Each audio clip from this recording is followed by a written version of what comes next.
So if I'd like to call the meeting to order. Do we have any apologies? We have apologies from Ian Shenton due to a family commitment, and Prue Bray is here to attend instead.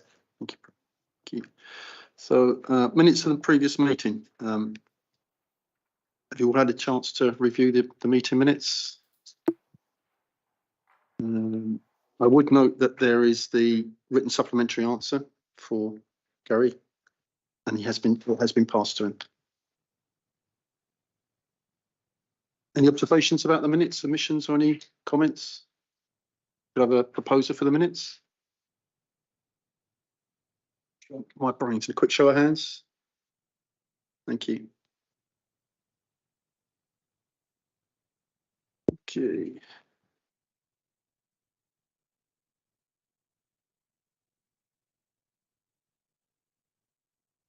Are there any declarations of interest near the topics?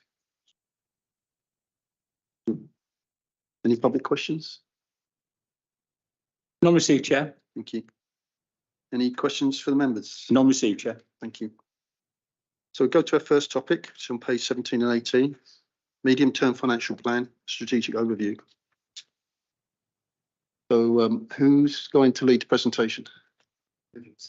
Well, Graham's going to do the presentation. I mean, this is obviously the overview, and you're welcome to ask questions on it. I mean, it highlights the point that we've got a bridge revenue gap for next year of 5 million and the capital funding of 34 million.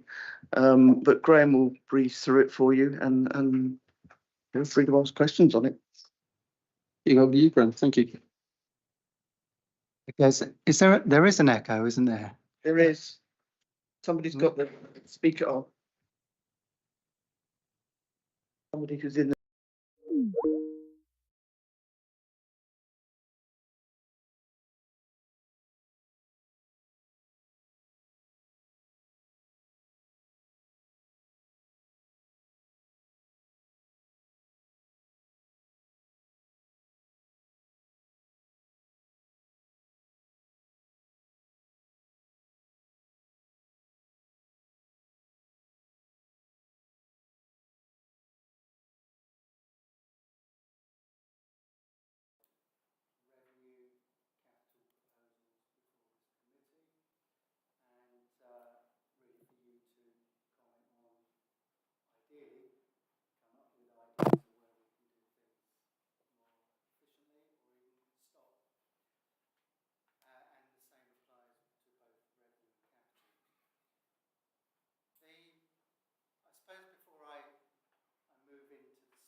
That's £6 million. We've got high cost residential placements are much higher than previous years, and we're experiencing a 50% increase in children's placements. So what used to be a children's placement of £250,000 per year is now between about £450,000 and £750,000 per year. That's the level of increase that's going on in the care market. So care placement, is another one. We've got a scheme, a national scheme that we're part of and fulfilling the regulations, called the US scheme, unaccompanied asylum seeking children. And that alone is costing us £800,000 this year in excess of our grant. These are really big figures, and they're hitting us this year, and then the issue will compound as it flows through into the following year. So the figures we present to you right now, I do not think are embellished or over-egged in any way. I think if anything, they might grow as we get to understand the full impact. But obviously we will be doing all we can to contain and control and early intervention, prevention. But they're very difficult climates and areas in which you can easily turn off the tap or even turn it down a bit. So I do want to stress upon you, you'll know what's in there in the media. Every Berkshire authority, apart from Reading and ourselves, have been in the press in a 114 rhetoric, or financially distressed. If they don't do something, then that's what they'll be verging towards. We aren't immune. I've gone through all of the pressures in Windsor and Maidenhead, and I can tick almost every one. Things like very high savings targets in year, very difficult to achieve. Inflation, interest rates, adults, children's demand, unit costs, all of those things I can go through it. Yeah, that applies to Wokingham as well. And it wouldn't surprise you because our demographics are very similar. And as I come on to the paper at the end, the one thing that I could say that does set us aside or apart from, say, Windsor and Maidenhead's announcements is that we have set responsible, we've tried to leverage as much income from the council tax as possible, as opposed to set levels that are not really affordable in the long term. And we have a reasonable, I'll say reasonably high level, but we're reasonably high risk. We have a reasonably high level of reserves. So I think if I was going to point to one thing, is if it wasn't for that, then we would be very close or in that position.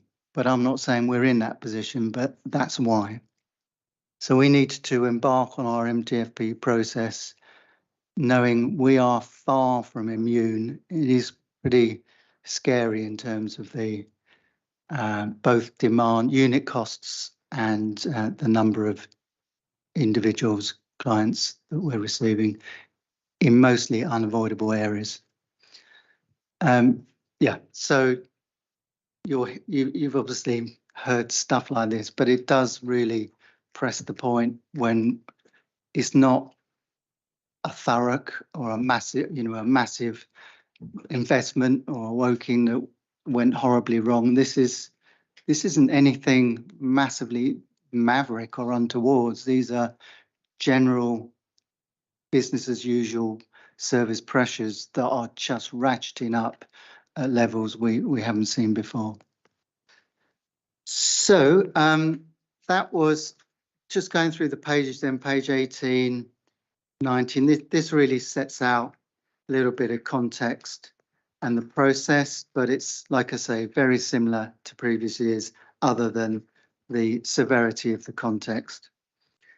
Then moving to the slide, we've got the MTFP. I can use pages, but I know Neil's kindly put it up on the screen as well. So following page 20, I know that's 21, but you can't see 21 on the deck.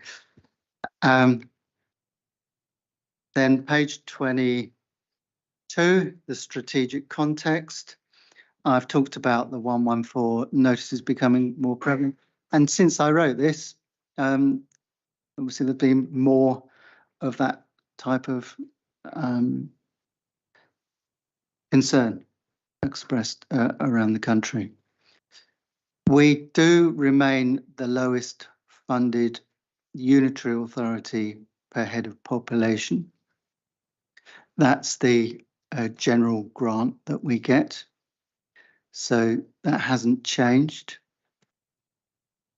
Our council tax increase is capped at 2.99. Obviously, there's adult social care precept on top, but the general council tax increase 2.99 in a CPI in excess of 6%. And as I said, adult social care is 10% this year. We know about the national challenges. SEND is a real issue for us. I think the SEND issue is something that is contrary to the needs assessment. So the needs assessment looks at the socio-eco-demographics of the organisation, and that will look at things like how many people on benefits, how many single parent families, ethnicity, that type of thing. What it doesn't recognise is in Wokingham, a very generally professional, articulate population. They have families, two things. They have families later in life, which increases the chances of challenge in terms of the child's needs, but also those very articulate professional population know how to, and rightly so in their case, seek their legal rights for their where they have them. So there's a strong case of appeals, representations and presentations to the legal system, and we have a higher propensity. So that is completely contrary to how a national needs assessment would score us very low, because we're generally quite wealthy, well educated, etc.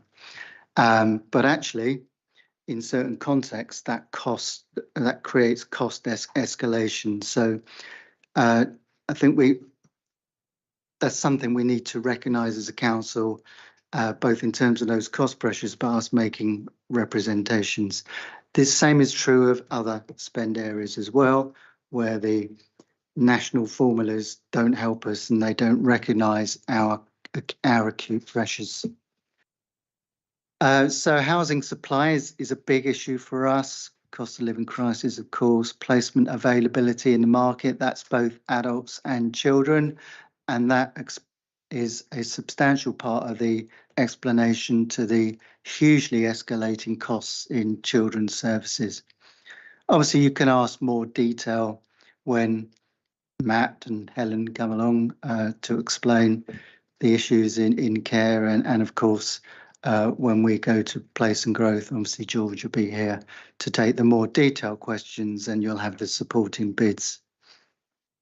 I want to stress that this is not the final version. This is the best we could come up with at the time I produced these slides, and a whole host of things could change, which includes some of the income. We may get additional government grant, we may get ability to, and I'm not saying what the choices will be, but we may get discretion to increase council tax, for example. But we also may get further growth pressures in those areas that I've outlined as well. So moving on to risks and issues, and I'll avoid the repetition, but local government finance settlement will probably come out mid-December, towards maybe just before Christmas. Cost of living crisis is very real, impacting, and it has a tail to it. COVID as well. Certainly, Matt would say in the care services, the impact of COVID is still there, and also on some of our income lines haven't come back to the levels pre-COVID, particularly in leisure, where the classes were run for the more vulnerable. Debt charges, cost of interest, we know. I know there's rhetoric about it will come down, but also I'm aware there's a lot of rhetoric. It's going to flatline for a long time before it comes down. I don't know what the answer is. All I can tell you is it's 5.68% to borrow at it will be right now. And it used to be 1.8% not long ago. National living wage will have a big impact because, of course, that's the care services in particular. So it will be our providers, but also it might impact on some of the place and growth providers as well, but particularly in care. Interest rates talked about, inflation. Accommodation, so care leaver accommodation is becoming a much, much more significant issue for us. And particularly in the context of UASC, the unaccompanied asylum seekers reach the age to leave care, and we still have, and of course we do have responsibilities around that. And of course, providing accommodation is very costly. Talks about homeschool transport. That's a very common pressure across the country. Talked about SEND, and also, well, you at council received a report about how we go around procuring agency staff. So, like every other local authority, particularly those with care services, agency spend is high, and there's a necessary dependency on that. Moving over, risks and issues. Talked about services for children with disabilities, and both numbers and complexities increasing at the same time that market sufficiency is struggling. That's three quite toxic ingredients together, pushing costs up. Of course, we always need to consider that we're doing everything we can do to reduce the back office, I call it, even though, of course, staff sit across all of council's services, including back office, but over £3 million worth of staffing costs were taken from the budget. And obviously any further proposals that come forward will be in addition to achieving those. I'm not saying that doesn't mean they shouldn't be sought and included, but it's an important context. It's not coming from a fully funded initial establishment in the first place. In 23-24, I referenced one of the RBWM issues was the size of the savings targets in this year that are proving difficult to achieve. So maybe labelled as unrealistic. Well, we had the highest ever savings target in 23-24, came through this committee, but it was, I think, just shy of £12 million. And in previous years, there'd been 4 million, 5 million. So I think that gives you the indication of the challenge embedded in this budget, this year's budget, much higher than in previous years. But we had to set a balanced budget and put those challenges in place. And anything we don't achieve will flow through into following years. And then the final point, mostly relevant for when place and growth are presenting, is significant procurement or re-procurement activity going on around major contracts, waste collection, highways, grounds maintenance. That's not flagged as a risk, that's flagged as an issue. And obviously something that can be explored further when you consider place and growth. So the MTFP summary on page 25 shows that 24-25 includes to date an identified growth of 9.4 million, savings in excess of that at 10.6 million, so just shy of 23-24, leaves an overall net credit of 1.194. And then we factor in all the other, what I call corporate-wide issues, and you'll see inflation then immediately takes away any of those credits under that line and indeed absorbs the net credit from services and leaves us with a budget gap of just shy of £5 million at this stage. Rolling on into year two, I think that is quite notable in that in previous years, year two has shown a very, very modest future year challenge of maybe 1 million or so. This is showing this is cumulative.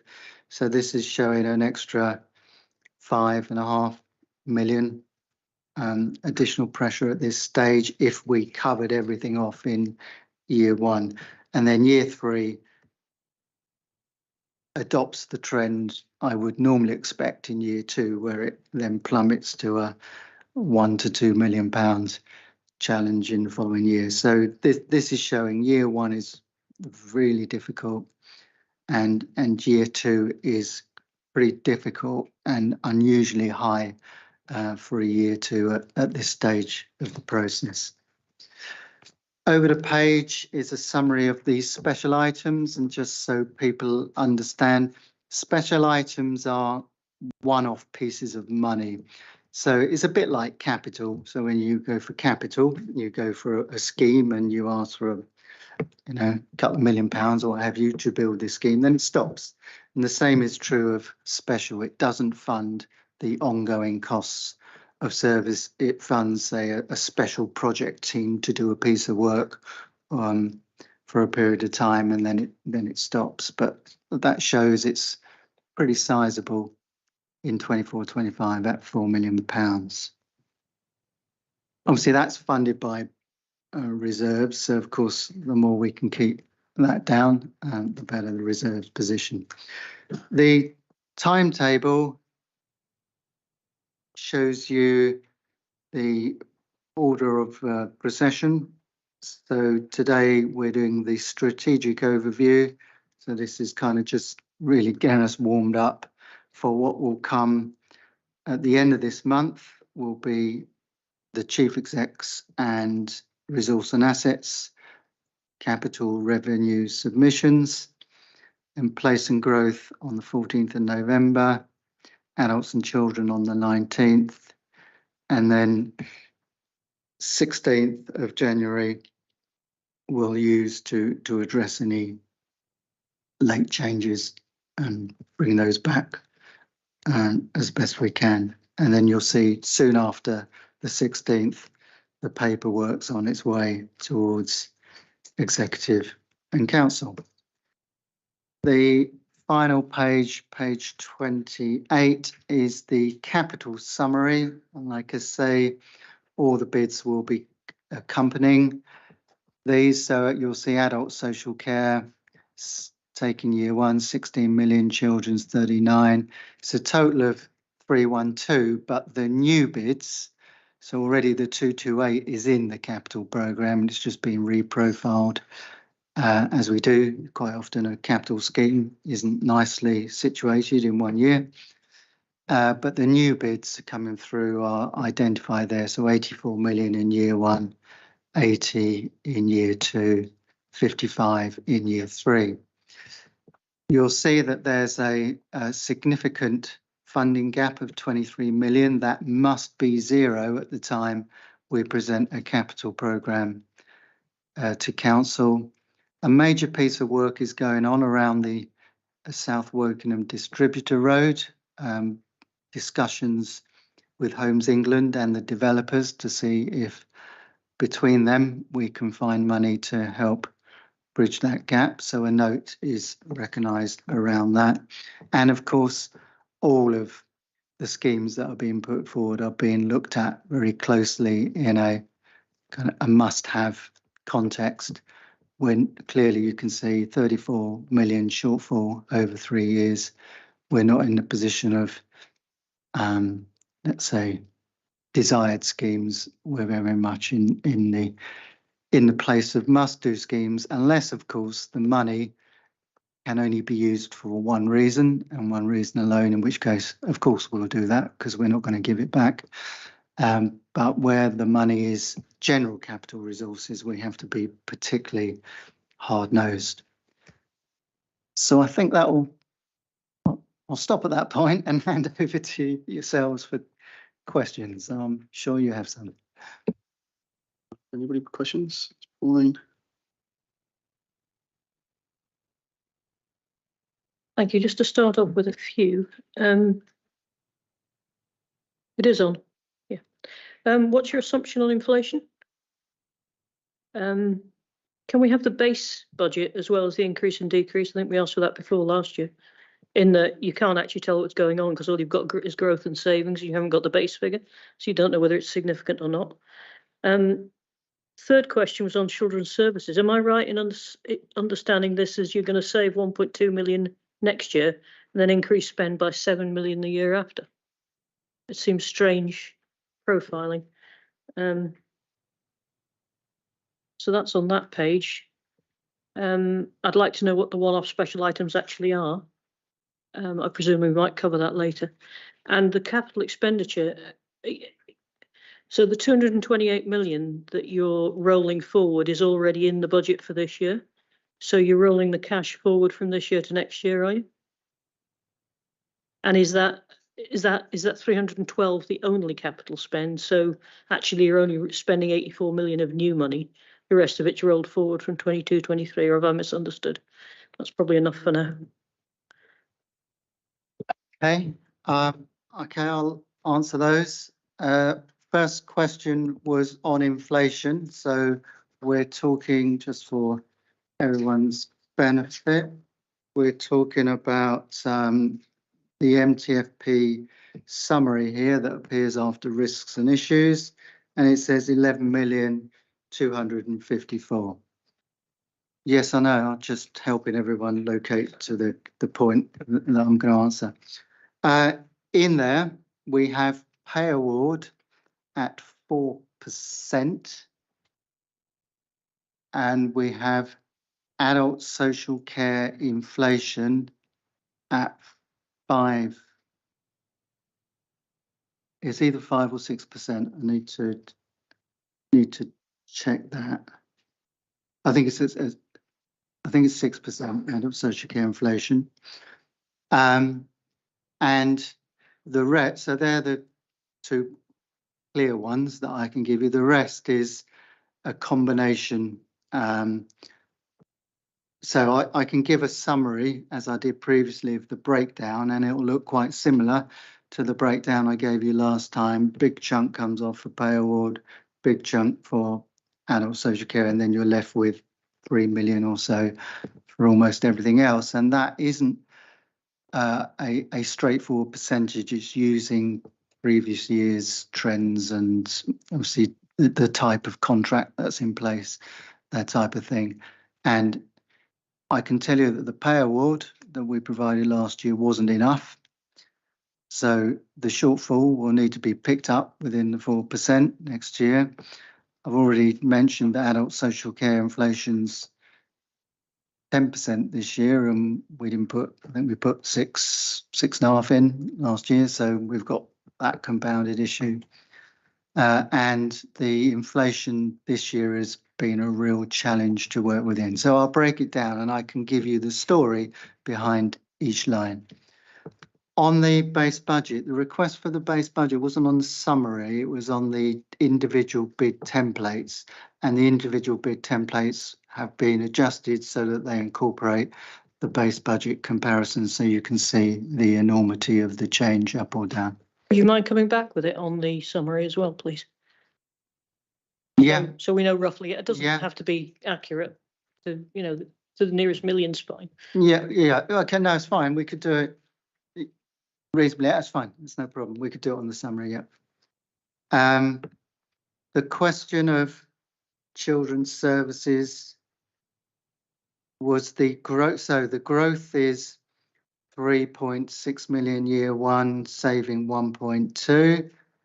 Then the following year, the growth is an additional 3.5, and the saving is an additional 1. So it's actually pretty consistent because they're cumulative. Sorry, Graham, I think I've misunderstood it. Could you just explain that again? So you're saying growth in 24-25 is 3, but you've got a saving of that on that of 1.2, leaving a net growth of 2.3. That's correct. Then the next year your growth is 7? No. Why does No, it say 7 in the box then? because it's cumulative. Oh. Well, the answer is yes and no. Depends whether you want me to ask cumulative or in year. So this is shown cumulatively. So if you look every year, the figures go up, yeah? So if you look at, just to help the with those in the meeting, so if you look at, just take savings, it goes 10.6, then 13.7 and 16.90095. They are not, it doesn't mean we're going to make a new 16 million in year 3. It's the cumulative effect of all 3 years. So in order to find out what the actual increase in year 2 is, you take the children's services 7 million minus the 3.5 means the additional growth in year 2 is 3.5 million. And the additional savings on children's in year 2 is 1.1 million. Sorry, Graham, you've lost me now. So you're saving the growth and the savings are both cumulative, Yeah. or just the savings? Where do you get 3.5? Children's is 2.3. Right. So take growth year 1 is, I called that 3.5 million for simplicity. Then the growth goes up to 7 million in year 2. That's 3.5 million new growth in year 2. Okay, that was that one. The one-off special items will all be presented as part of the departmental submissions, so you'll get to see those when you go through the rest of the timetable. The capital, which is page 28, yeah, this is saying that there is 228 million that was already approved in the capital programme that has reprofiled into 24-25. Now, there is an important thing to explain in this. So if you take what's called the Community Investment Fund, Council agreed, so just use as an example, Council agreed £200 million. Well, that's the approved allocation. That doesn't mean we're going to spend it. It means we have permission to spend, and therefore, for example, that would roll forward until it's used. So it does include quite a lot of commercial, opportunistic, or indeed self-funding aspects that we only embark upon if that, whether it's solar panels or what have you, pays for the cost of borrowing and more. So you'll see further down on the income line, supported borrowing 169. You see that's quite a big figure.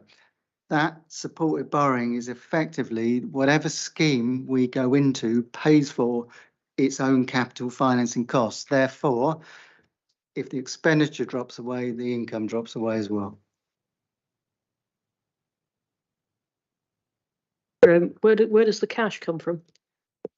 The So is the 228 million reprofile also involve a carry forward of cash, which is, or is it not, or is it partly? Or no. because some of it won't have been borrowed yet, so therefore it can't be a carry forward of cash. Well, we don't borrow until we need it. So we never borrow ahead of time. We have our working balances and we only ever borrow when we need it. The cash in it, so if you, let's just be for simple sake, I'm not saying this is what we're doing, but say in use resource analysis, say it was a £50 million commercial investment. So we put the expenditure in there, 50 million, and we'd have 50 million in the credit because it will pay for itself first, and then any surplus would go into the somewhere else if we can do that. Now that credit's not there yet because we haven't bought it. So the credit only arrives at the time we buy it, which then pays for the annual capital financing costs. We get the actual cash by then going to PWLB and borrowing it. It's the key thing then is how would you service that? And you service it through its revenue stream. Sorry, final question then. Is that 228 million all non-existent cash that will be borrowed when required, or is some of it in reserves somewhere? It's the latter. It will not all be self-funding. We will be benefiting from holding reserves as part of our working balance on the basis that we're not spending. So in many ways, regardless of the nature of the spend and how it's funded, if we can hold on right now to not spending and keeping a healthy internal balances, that keeps us being exposed to the borrowing Internal market. borrowing versus external. Yes. It's correct. It allows us to borrow internally as opposed to be exposed to the external interest rate market.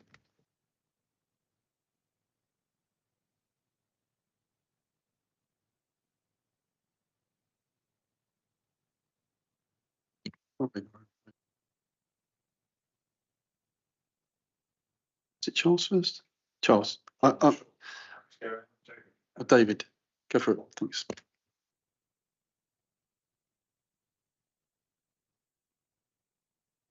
Pardon, thank you, Chris. Stepping back just from the detail into the bigger picture, Graham, I'm just on your assumptions on that forward forecast. It looks like on the bottom line budget gap, on top of a record set of savings we've had to make this year and haven't quite achieved, we're going to be 5 million short again in 24-25, an extra 5 million on top of that in 25-26, and then maybe only 1 million or so the year after. And I'm guessing, and perhaps you can confirm that assumption, the reason that levels off is we've been less pessimistic about inflation. That would seem to be the changing number there. But I'd just like to fully understand why you think that is going to level off in 26-27. But in addition to that, I think I recall from sitting here at this meeting last year saying that when you looked at the numbers in the roundest possible sense, you'd say that if this was a business, it's going bust. And I think we kind of agree with that, and we did talk about into the future, something radical will have to change in the way that local authorities work to in the absence of any indication from government that funding is going to come back to levels that I suspect will never happen. So in that bigger picture, given that ongoing deficit, are we looking at seriously restructuring what we're trying to do as a council, or are we managing a kind of retreat and hoping something will turn up?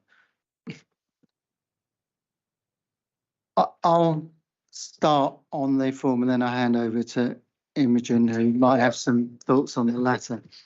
But I'll broach the latter as well. So taking the bottom line position on top of the challenges in 23-24, 5 million gap, then goes to 10, then goes to 11. Some of the growth will represent some of the pressures I've talked about appearing in 23-24. It's an ongoing feverish piece of work to try to do all we can to both contain in year and mitigate its future impact. Sometimes you achieve both, sometimes one, sometimes neither, but and that is really at the heart of the work going on, particularly in the care services, is that growth right? Great if it can come down, but I'm saying there are risks that it could go up. And those risks have been informed by every month we do the revenue monitoring. Obviously, the closer you get towards the end of the year, the more confident you can be of that position, and indeed its following impact into next year, which of course makes budgeting quite difficult, because we got to start the process now and even kind of finalise it in January, and we might have some nasty surprises in March. Your point you made about my view into year 3, you're right. It does include a much more modest approach, albeit there is a chunk there. But also you'll see that the growth peters away. So it starts at 9.4, and then it goes up by about 6 point something, and then it goes up by about 3 million. So it's 963 is the growth. In my experience, the closer you get to the year, then the more the recognition of, there's more growth in the system than we thought, which then leads into, and I'm not going to answer this at all from a political perspective, because I'm not, but the paradigm shift is clear, not just here, but obviously across the country. Local authorities can't afford to do all the things in the way they used to do them. I think certainly recognising the leverage of social capital in a whole community, the self-sufficiency, the role of kind of coordinating things, starting things, priming things maybe, orchestrating, I don't know, all those types of things become much more significant because we need to do all we can to help the community. And of course, there's in terms of everyone's who's interested in helping the community, there's lots of crossover and things that we can work together better on. Also, there's about understanding the root cause of this and being really smarter. And I can give you a good example, say in safety valve DSG. So we have always been working on a paradigm. Here's the rules, here's the regulations, here's the presentation of an EHCP case, here's assessed one way or the other, and usually it's accepted and moved on.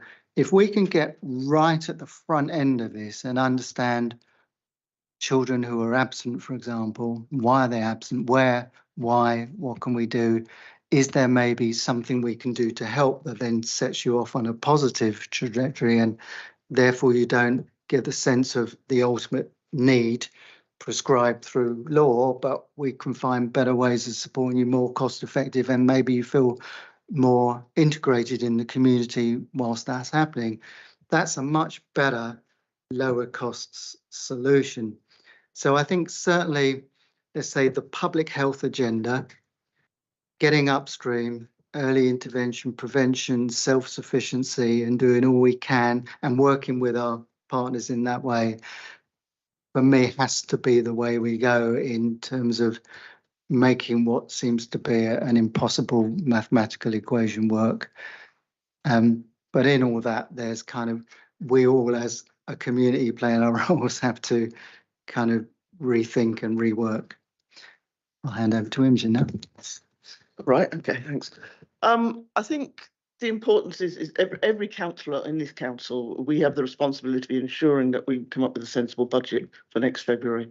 And it is our responsibility, the officers will help. But so going through this scrutiny process that we're just starting this evening, that's an important part of it. So if you talking to the officers over, we're talking to the officers over several weeks, you see something that might give, at least, you know, share it or ask them, have they properly looked at this and have they properly looked at that? And that's part of the job of scrutiny, is to try and bridge that 5 million gap that we've got to find for next year, and question the officers to make sure that they are doing it, because we've got to deliver a balanced budget at the end of it.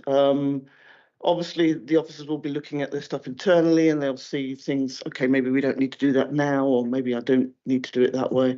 They'll be doing their own things as well to help. But it is an important part of the scrutiny process, which is why we're here. So, yes. But yeah, it's not going to get better, is it? So. Just quickly respond to that, and thank you both for your answers. I think, yeah, clearly it is part of the scrutiny process, and we did it last year and we'll do it this year and we'll do it next year as well. But I'm actually quite fascinated by Graham's comments, which echo what he said this time last year in maybe a slightly different nuance to it. But it is about getting ahead of these problems where we can, and I think it's a vital part of the scrutiny process as well, that we check those actions are being taken, because it's not about saving, I know every little helps, but saving this year's budget is fine. But it's almost pointless if we're not doing the work that Graham has described to sort of save ourselves for the long term. And I don't know how we scrutinise that, how we measure we're making progress in it, but I feel very strongly we need to be having some longer term view on that. I mean, obviously there's some strategic things going on. We've recently bought a care home because we know that our long-term adult social care costs will be coming on. We've got people who can't afford to pay for their own nursing home care. we bought a care home so we can manage that cost. We've obviously been talking about, do we need shoot end anymore? And those are long-term plans to try and give us a bit more stability longer term. We need more of those, and that's what we're trying to do. And I would say particularly when the adults and children, so Matt Pope will come along, obviously, with David Hare and Prue and Helen. I'm sure the issues and what is trying to be done and the challenges, consequences of all that, I think that's exactly the conversation to have, because that's where, not just here, across the country, of course, it's not the rest of the councils immune, but that's where the real pressures are, adults and children's services. And that kind of thinking is absolutely fundamental for us being able to have a long-term affordable position. Charles. Thank you. I think but my question was along the same themes as David's, but going a little bit further. Obviously the big cost growth here is in adults and children's, as you've commented, and you've outlined some of the reasons for that. Could we have some detail at some point? When I was involved with adult services, we, as I'm sure you'll remember, ran the demand management programme, which succeeded in reducing costs by about 2% a year. And could we have some detail of what's going on in adults and children's, basically, to try and manage these massive cost increases? The other question I was going to ask related to, you've explained that SEND provision is a driver of what's going on with children's services. Could we have some detail of when basically the council's committed to 2 new schools? It's committed to going ahead with Bohunt School, which is obviously good news. There will be extra SEND places, that when those savings are actually going to kick in and start having an effect on these figures. Yes to all, and I'll pass these on to be so that they can be, well, Matt and team can be prepared. I'm sure they would have done anyway. And of course, particular timelines around schools, we have that, of course, because we have to factor that into our safety valve calculations. But yes, I'm sure the team would enjoy the opportunity to be able to explain all the work that's going on, and it is critically important. And I fully support it, and I try and get involved and help wherever I can, whether it's school place planning, safety valve, care home purchase. There's a growing list. Yeah, just one more from me, which was, obviously you talked a moment ago in answering about the council's got to come up with innovative ideas to try and get round these problems or try and manage them as best as possible. What is there in the council's capital estate that could be actually commercialised? We know what's going on with shoot end. We know what the plan is with that. Basically, are there any other things we could look at, basically, in terms of raising some revenue to actually try and deal with some of these problems?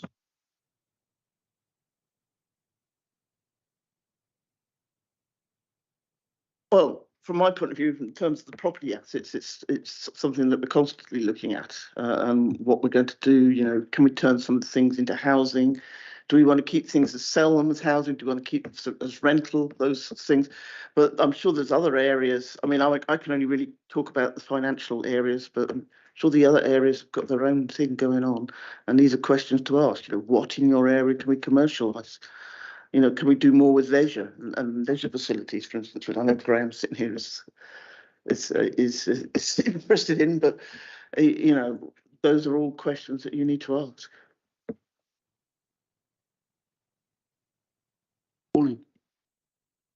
Yeah, sorry, Graham, there's one question I forgot to ask you. Looking at DSG deficit recovery, that compared with the in combination with what I think I read in page 39 about the DSG deficit scares the living daylights out of me.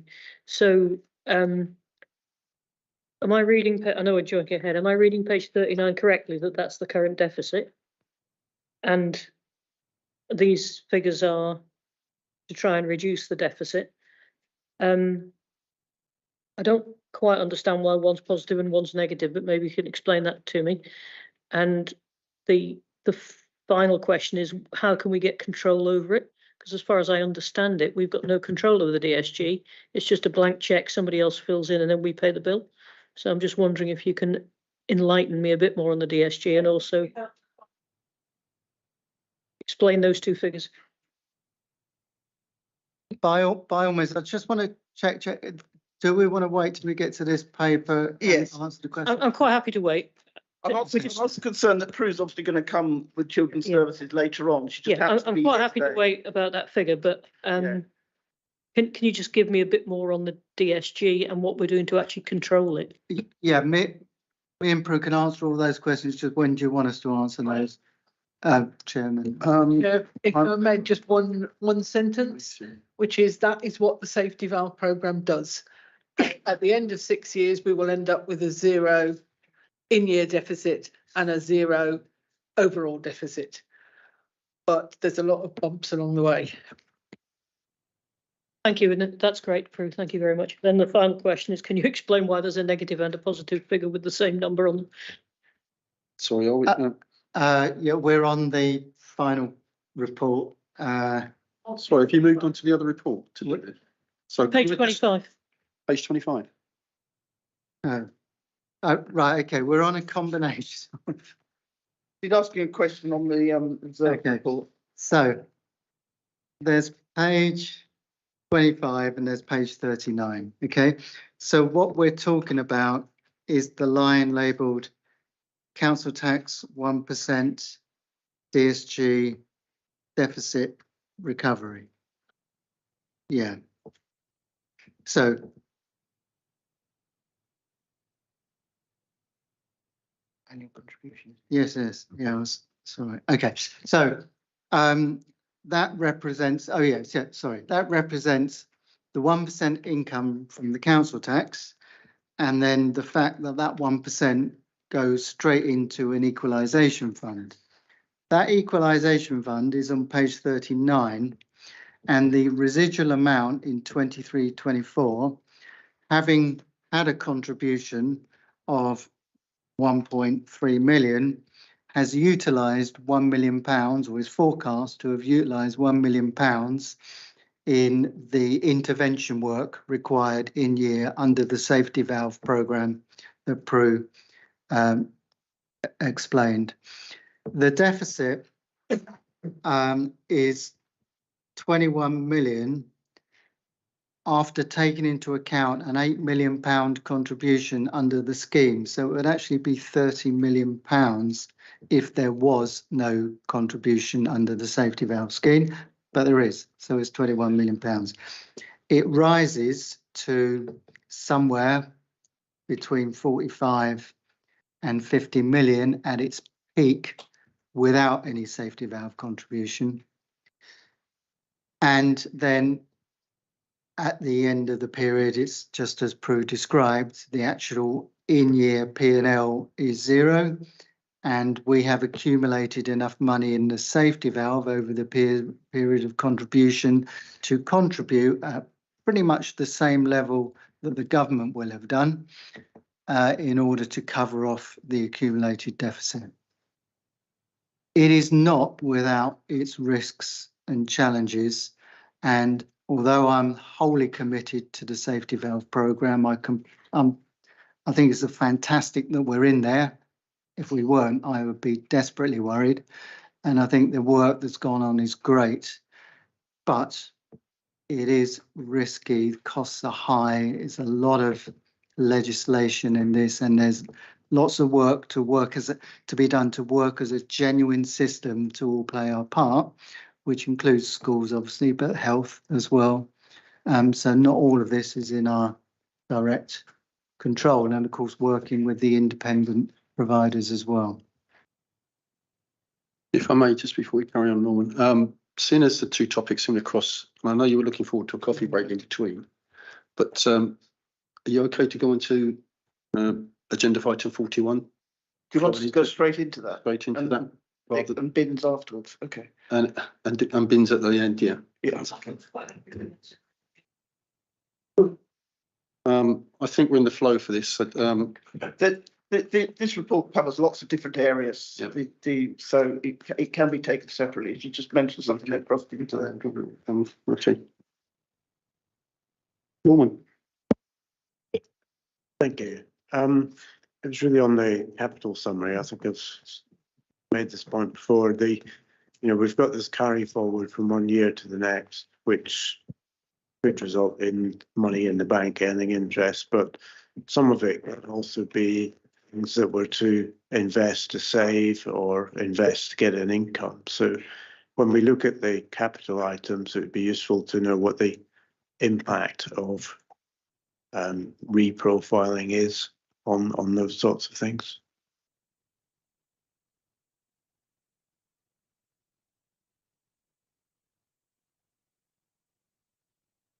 Yes, okay. When the detail comes along, we'll try to capture that in the data that's provided. Thank you.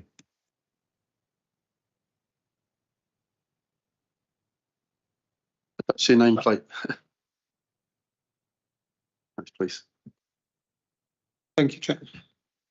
Just to comment, Graham, I think on what Charles was saying earlier on, obviously the cost is increasing and we're trying to reduce costs, make savings, but there's no revenue side being mentioned. So perhaps at some time it'd be useful to know if there's any additional revenue can come from somewhere. Commercial side is one of them, but maybe some others. And if the team is looking at it, what are they? The question I had was on the strategic context. Council tax increase cap at 2.9 versus CPI in excess of 6%. You mentioned that in the adult area it's been 10%. So I'm making assumption here that that we have actually spent, probably likely to spend more than what we budgeted for.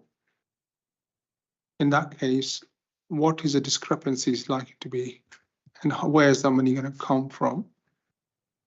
That's one question. Is it going to be reserves, or is it going to be somewhere else?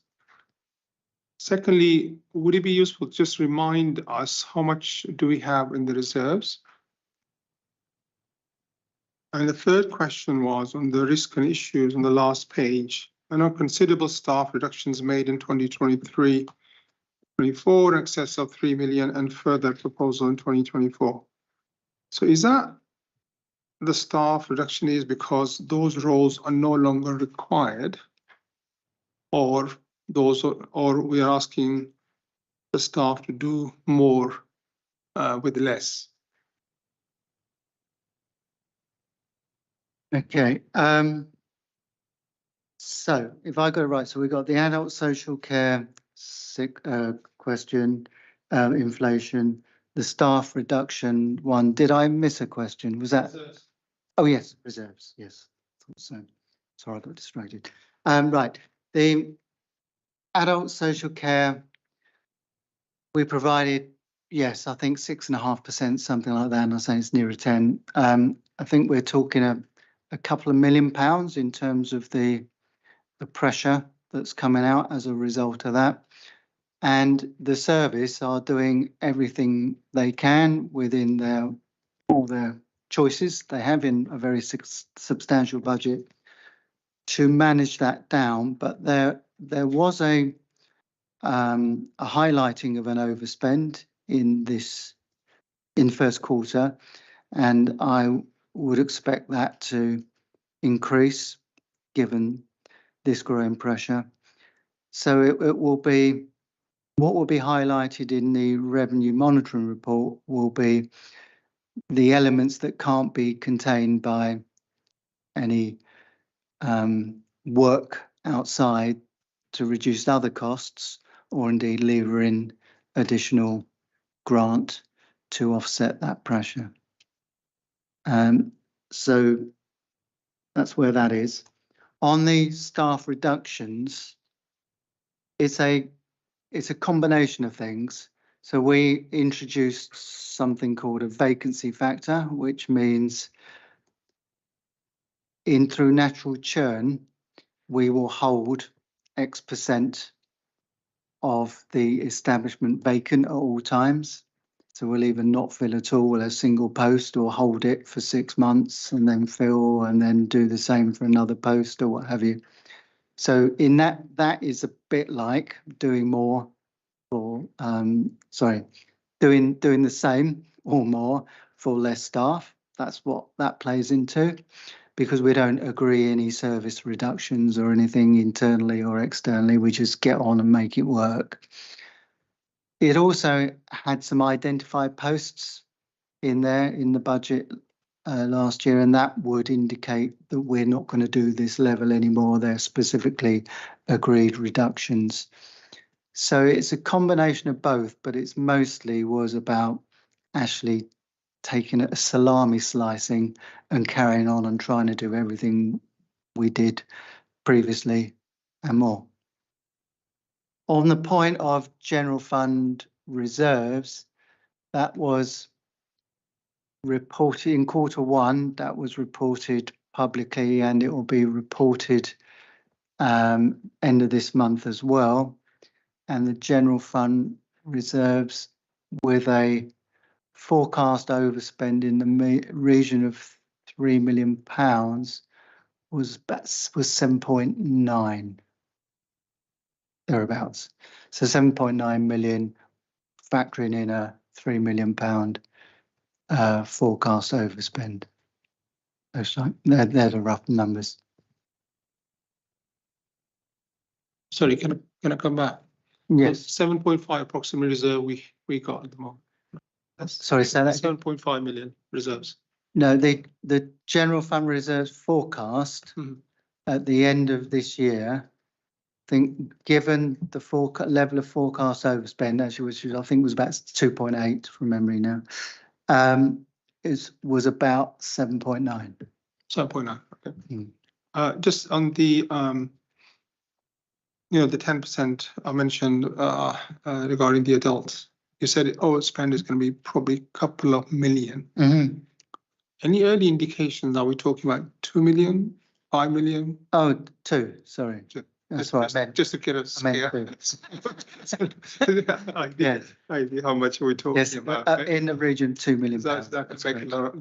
It's also not gone as well, so don't know what's going to happen. Regarding staff reduction, I mean, we've been talking about staff reduction for years. Every year we have so it's not this year we've done. I'm sure it's the last couple of years ever since we discussed this. I mean, what is the threshold? I mean, at some stage we become threshold where it just becomes too much for the existing staff to do what we're asking them to do as a council and provide the service. And my concern is burnout of the staff and results, more sickness, more people coming from the agency. And in the long term, we're spending more and more on the agency as well. So we could be actually a little further on as a result of a more and more reduction. You see where I'm coming from? Oh, completely. It will be an ongoing consideration as it has been in the past. So I'll try and answer the numerous facets to the question. Of course, it's incumbent on us to have the lowest possible staff cost to deliver the services required, because of course the lower the staff costs, then the more available for those outward facing services. However, of course, many of the staff costs are the outward facing services delivering the direct services, and it would impact on, say, caseloads. Taking the social care world, if one looks to reduce, then the caseloads go up per person, bad outcomes and Ofsted inspections and all sorts.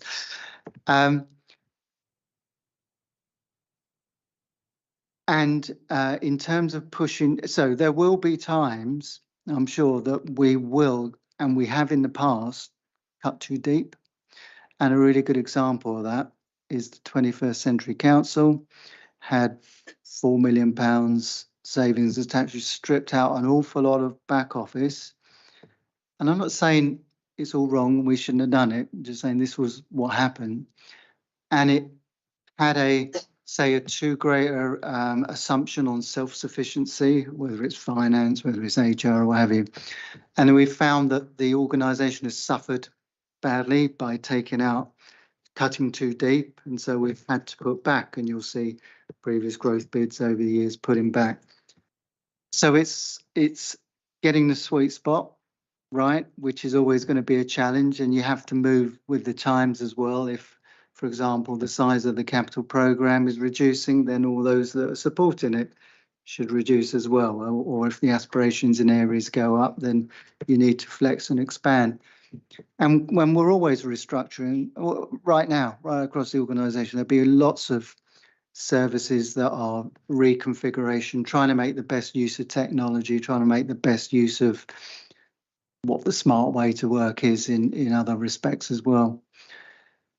It will be the ongoing, especially when employee costs are outside of purchased services. Employee costs are the big area of expenditure. So of course it's always one that we're going to be looking to challenge as hard as we can, but not going too far and falling over in the way that you described. Sorry, so also in there is agency costs. One of the obvious ways of reducing agency costs is to make your permanent positions attractive and fillable, which comes at a price. Thank you. One last question coming from over there. Hi. Two questions really. I was just looking at the previous year's MTF summary I did last year and comparing the figures for 24-25 with 24-25 figures we've got here. And based upon my naive reading of these, it looks like there's been a lot of work to actually save money that has been done in this particular budget. What I think my question is presenting what we thought then to where we are now, so then we can actually see some detail of where savings are being proposed and made going forwards, and just also help us with understanding how the forecasts are. So for example, we've got the 25-26 forecast here and how reflective that is of reality come next year, so we can actually understand the context of what that projection is. That's the first kind of question. The second one is the SDWR, which is a blank line, which has nothing there. Is that a big risk if we don't get funding, whatever? And does that mean the whole thing could be cancelled? What if the developers say, actually, it's too expensive for us to do? And how does that effectively play into our finances? Okay, on the first one, it was a good spot, the comparison of last year's this and what's changed. I didn't put that in because I didn't want to confuse. I just want to say here's where we are now. All the savings that go to make up that 10.6 million will be presented to this committee. So you'll get to see the whole lot. And I don't know if it's helpful, we could try to identify the ones that we had a year ago, if that helps. But is that not what you're after, though, is it? Kind of, yeah, but it's also reflective on the amount of work that you guys have done in order to say, actually, we had this projection, we're now here, and we've done all this work to save this, the delta between what it was projected and where we are now. That's what I'm looking for, really. Okay, well, we can easily do it as a one-liner, but whether it's teasing out between, might be more complicated when you start moving into the detail, but we'll see what we can do. But you're absolutely right, that figure 10.6 million has gone up considerably from last time. Then on to the capital, I guess all I can say is, yes, there's 23 million. There's nothing identified as a credit for what might come out of the discussion with Homes England, or indeed the developers may be able to offer. It's not for me to determine what gives, but we have to set a balanced budget. And obviously that area is clearly an area of significant financial challenge. I think it's fair to say that the money we've got from the developers is not enough to pay for the road as it stands. So Graham and the officers are seeking other ways of funding it at the moment, however that may be. But it's certainly nowhere near enough money at the moment, is it? So No, and we're working tenaciously to try to resolve. But you're right, it's zero because we don't know what the answer is. But if it's a sizable figure, it would help us considerably. Thank you, Graham. Your mind's been stretched. Pauline, just hold your moment. Some of the questions that have come up, with two of them actually, are onto the item agenda 44, so I'd appreciate not drifting into there. But if we take your last question, please, Pauline, then we'll move on from there. Thank you. I'm not sure if it's too early for this question, Graham, so please tell me if it is. Last year, I think we took money out of the waste reevaluation reserve to prop up the general budget, and to avoid taking money out of the general reserve. Does this assume the same this year, or does it assume not? Sorry, I missed the very end of the question. I got that, yeah. Out of the waste reevaluation reserve, Yeah. to prop up the budget to avoid taking money out of the general reserve. I understand it was about 2 million, something like that. Is this budget assuming the same will happen this year, or are you assuming this is going to balance? It's just that end bit I didn't catch. Right, okay. So I'll bring you all to page 25. If you look at the very bottom figure, which is the debit figure, cost figure, 1.4 million, that is the fact that ongoing expenditure previously was funded by the one-off reserve of £1.4 million. That £1.4 million reserve is at this stage not assumed to continue and therefore presents itself as a cost. So that's the impact of funding from reserves, is you create a cliff edge. Obviously 1.4 million you wouldn't consider to be a cliff edge. I appreciate that. But obviously the bigger the level of reserve that you use to fund ongoing expenditure, that isn't there available the following year, and therefore it comes back and bites you the next year. And that's what that 1.4 million is at the bottom there. So in answer to your question, it is 1.4, not 2 million. And at this stage, there is no reserves contribution to the bottom line in the same way. If, for example, I'm not suggesting you do, if you took £5 million from another reserve and put it towards that bottom line, it would go to zero. We would have a balanced budget, but the following year would have a £5 million problem. It would actually, we'd have the full £10.6 million problem in the following year. So to just clarify, sorry, you're not putting the money back into the reserve, but you're not intending to take any more out. And this 1.4 million has made up for the spend that you took out last year, so that therefore you don't need to take any out next year. This is not this. Sorry, this is put forward on the basis that there is no further drawing off the reserves. If there was to the same tune, that would be zero. What this represents is not a paying back to the reserves. It represents the fact that we have ongoing expenditure propped up by a reserve that falls away in the following year, and that's its financial impact. It presents a 1.4 million challenge into our budget. So it is, in some ways, you could just read it as ongoing, so shortfall in ongoing funding. The ongoing expenditure continues, but the ongoing funding does not in totality leaving the 1.4 million challenge. So it basically comes from the normal budget rather than coming out of a reserve budget. Yeah, well, I get you. Yeah, the plan is, of course, to find savings to our base budgets to create ongoing savings that counter the ongoing financial challenges. But if that's not possible, then in the past, this council has gone to one-off solutions, which of course is very much the consideration on the final paper when we talk about our reserves.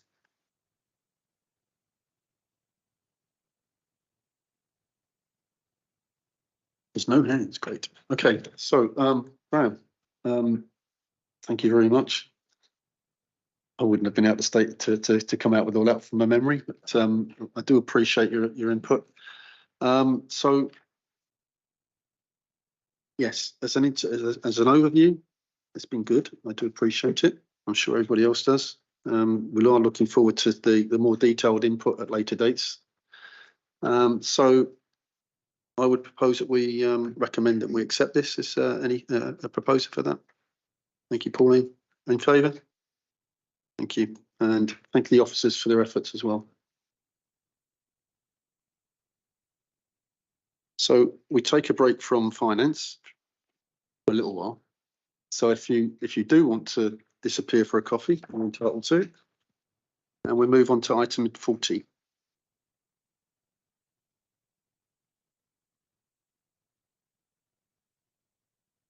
Do you want to start that end, or do you would swap out so Brew can become the focus of attention instead of yourselves? Thank you.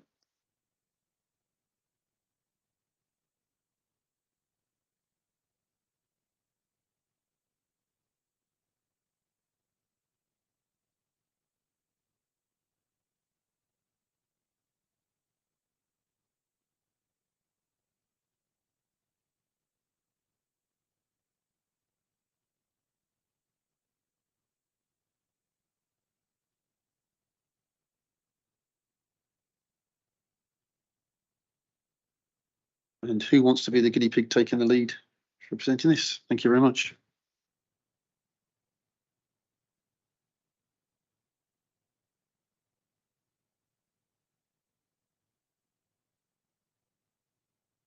Thank you, Chair. I'll probably helpful if I introduce myself. My name's Steve Brown. I'm the Interim Assistant Director for Environment and Safety, working in George's department, leading on all environmental services and supporting in other areas of the council. So I'm here tonight to introduce the scrutiny report on the environmental services and the proposals contained within that. So the report is quite clear. It's there for scrutiny to comment and consider on the public consultation that we received. It's in Appendix A of the report. And as the report also points out that that's a consultation, not a referendum, and there is a difference between the two. The proposed changes to grounds maintenance, the proposed changes to street cleaning, and the proposed reductions to litter bins, which is in the amount of litter bins available and the frequencies of emptying them.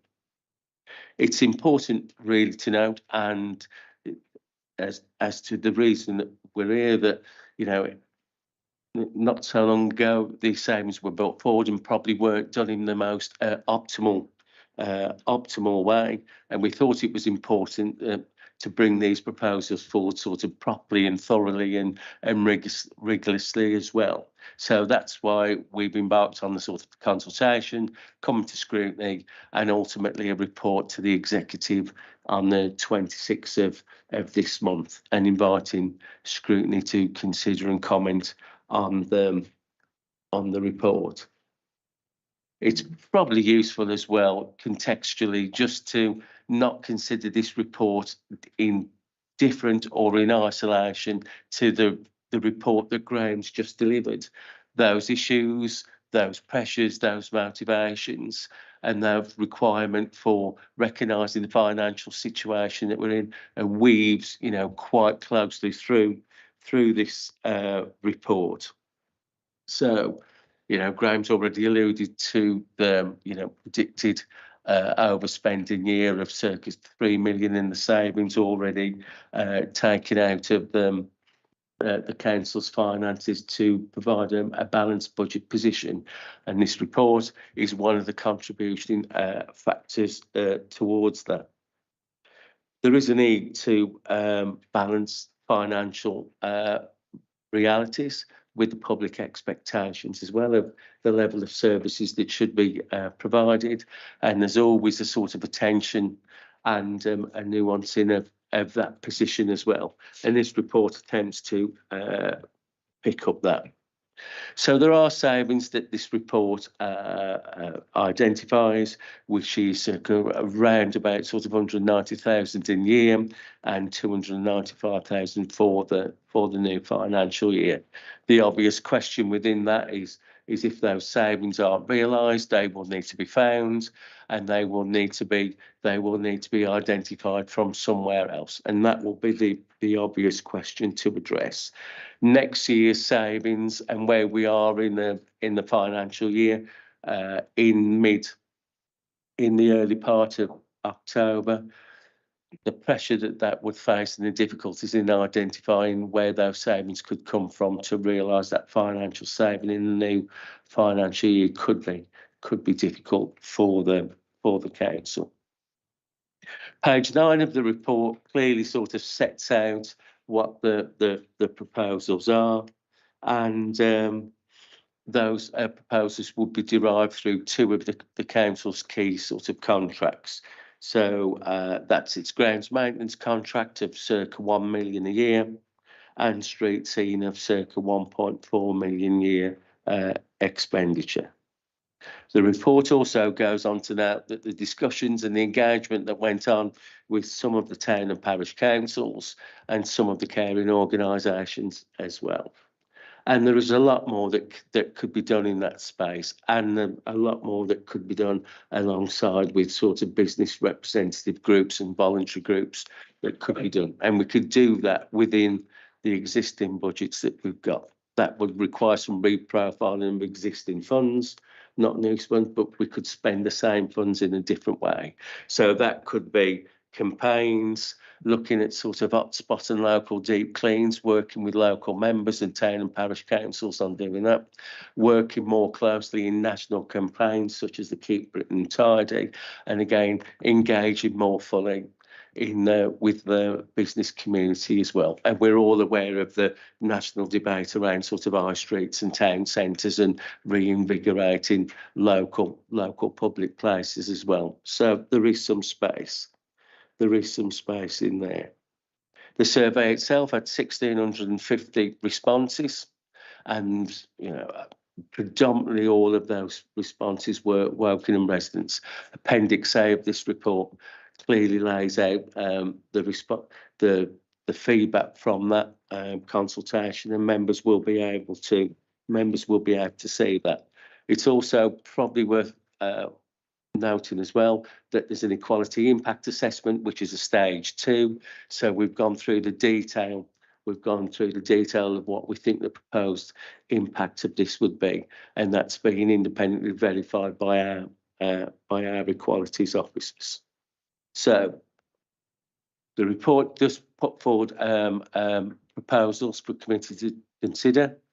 It does recognise the financial pressures that we need to react to, and as I said, it therefore isn't or shouldn't be seen in separately to the report that Graham delivered earlier. So going back to the recommendations within the report, it's for there to scrutiny to comment and consider, and to offer its views on the proposals as laid out across all of those services laid out on page 9. Gotcha. Just follow up on that. Clearly, I'm not Ian Shenton. Ian is, he has an elderly mother-in-law, and he's up in the north of England looking after her. She's in sheltered accommodation, so he's unable to be here this evening. So I am deputising for him. I am going to be the first to admit that I don't know everything about the environment portfolio, but Steve is here, and I'm sure he's capable of picking everything up with Richard and George. If you have any points that I can't answer or that difficult. I did want to say a couple of things before we start. And one of them is really to confront head on the fact that this process wasn't ideal at the beginning. Back in the summer, officers started to implement these changes in good faith because they didn't realise that having the savings target was not enough to authorise them to go ahead and try and make the savings. And as soon as we realised what was going on, we apologised, we corrected it. I think the proper process has now been observed. Mistakes happen. We're not trying to blame, we don't think there's any point in trying to blame somebody. You know, the lesson of that has been learned, and it's not helpful to go back and try and jump up and down on people. It's more important to learn from it. So we have got the right process now, and we've done a consultation, the results of which are in front of you. I think Steve used the words, the consultation is not a referendum. It isn't. We know that there's also a petition which will be debated at council on the 19th of October. A petition is also not a referendum. And the main difference between a consultation and a petition is that when you do a consultation, there's usually more to it, more thought process, more opportunity to express what you think. And of course, this consultation covered a range of services, whereas the petition is about the litter bins. We will obviously debate that at the time, but you do have an opportunity to comment on the consultation and on the proposals from this committee. You don't have to wait for the petition debate. We will debate that and see what happens. You've heard a presentation from Graham this evening about the financial context. I think I saw a lot of nodding around the table when he was talking about the local government being squeezed more than ever before. I think we all know that. The pressure is huge. We are in a position where we have a very small amount of wriggle room on this. So if you decided that there was something you didn't want us to do, we think we can probably accommodate it, but we cannot. And I consider it is very unlikely that we would, as the executive, consider not taking any of the savings. I think we need to take some of them at the very least, because as you've just heard, the pressure is huge and we can't afford to turn our back on it all. We do want to try and preserve services for residents, and it's quite clear that residents care about the litter bins, and they, from the consultation responses, cared more about those than the other services. It's not a referendum, as I said, but we were comparing in this consultation different services of the same sort of thing. It's not as if we were saying, is it litter bins or children's services? There's a graded response in there which tells you that out of these things, the litter bins are the most important to people, I think, although some of them were quite close. So the other thing that came up, which is reflected in the report, is that there are a number of other things that we could look at doing, and then some of them in the bullet points on page 4, but also been referred to by Steve. So other things that we could look at that might assist in this area, and then we can perhaps think again about litter bins later on if that's what you decided to do. So I do want to make it clear that you are free to recommend whatever you like on this out of these proposals. We will make sure that whatever you say is properly reflected at the executive. We have a little bit more time than we did when we did the home to school transport with children's services overview and scrutiny, in that there is time to get a written paper for the executive for this item. But I think as the executive, we are still thinking that it will probably be helpful to have the chair of this committee come along and present the views of the committee on it in person, if you're willing to do so, for instance. But it's usually more helpful so you can actually talk to the executive about it as well as just see it written down on a bit of paper, and I think it's likely to be more productive. We are keen to try and get overview and scrutiny working more on the overview side than it has previously in this council. This is part of that. And it will be an evolving situation. I think we will try and bring more things to you earlier in the future as we go on. So I think that's probably everything I wanted to say, and you can have your discussion. Thank you, Prue. Yeah, so take some for, so David, you got something there? Anybody else? Norman? Chance. And I have a few myself as well. So we start off with, can't read my own writing again. David. Thank you. A couple of points I make, and the first is the one that concerns me most, which is, I think Prue mentioned 2 or 3 times, the views of residents. Less than 1% of the residents of the borough have responded to this consultation. Of those, 77% were over 50. There is no way this represents the views of the people of the borough.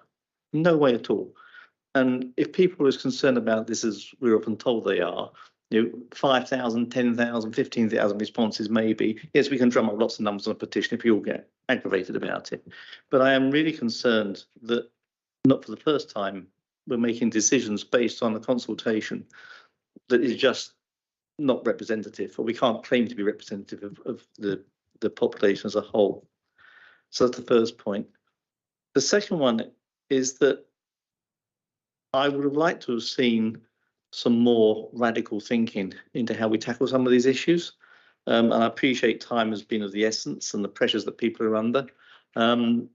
We seem to be assessed by, I grew up in London in the 70s and 80s when there were no bins because of the terrorist threat.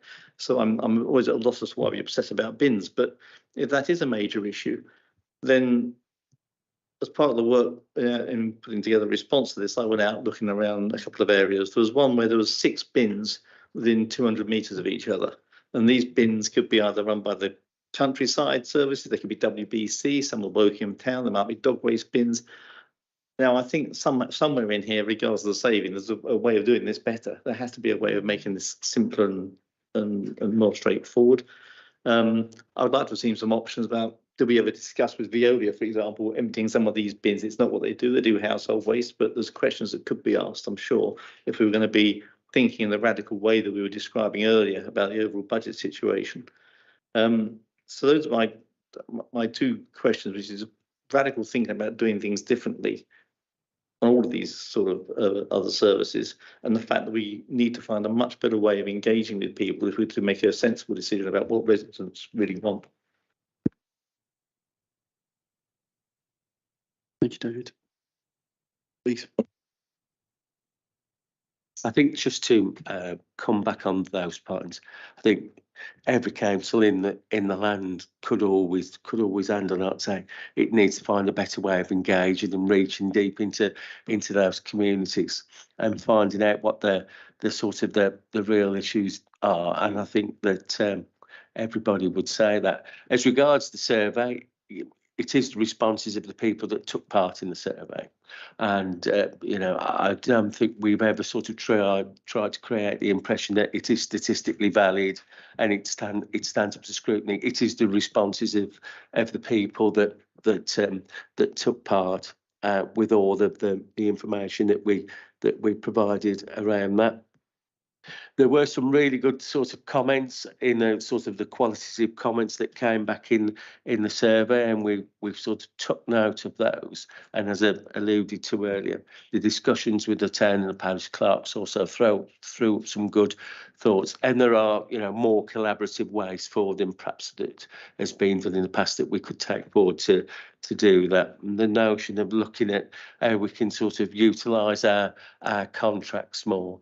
We've already started to look at that with approaching the directors of our sort of what we call tier 1 contractors, and those meetings are in the diary and this month to begin that process. So yes, there's always more that we could do in engagement. There's always more that we need to bring through, and it's sort of balancing off that sort of optimum way of doing things with, the requirement to identify the savings and get those identified and put to bed because of all the issues that Graham pulled up in the previous paper.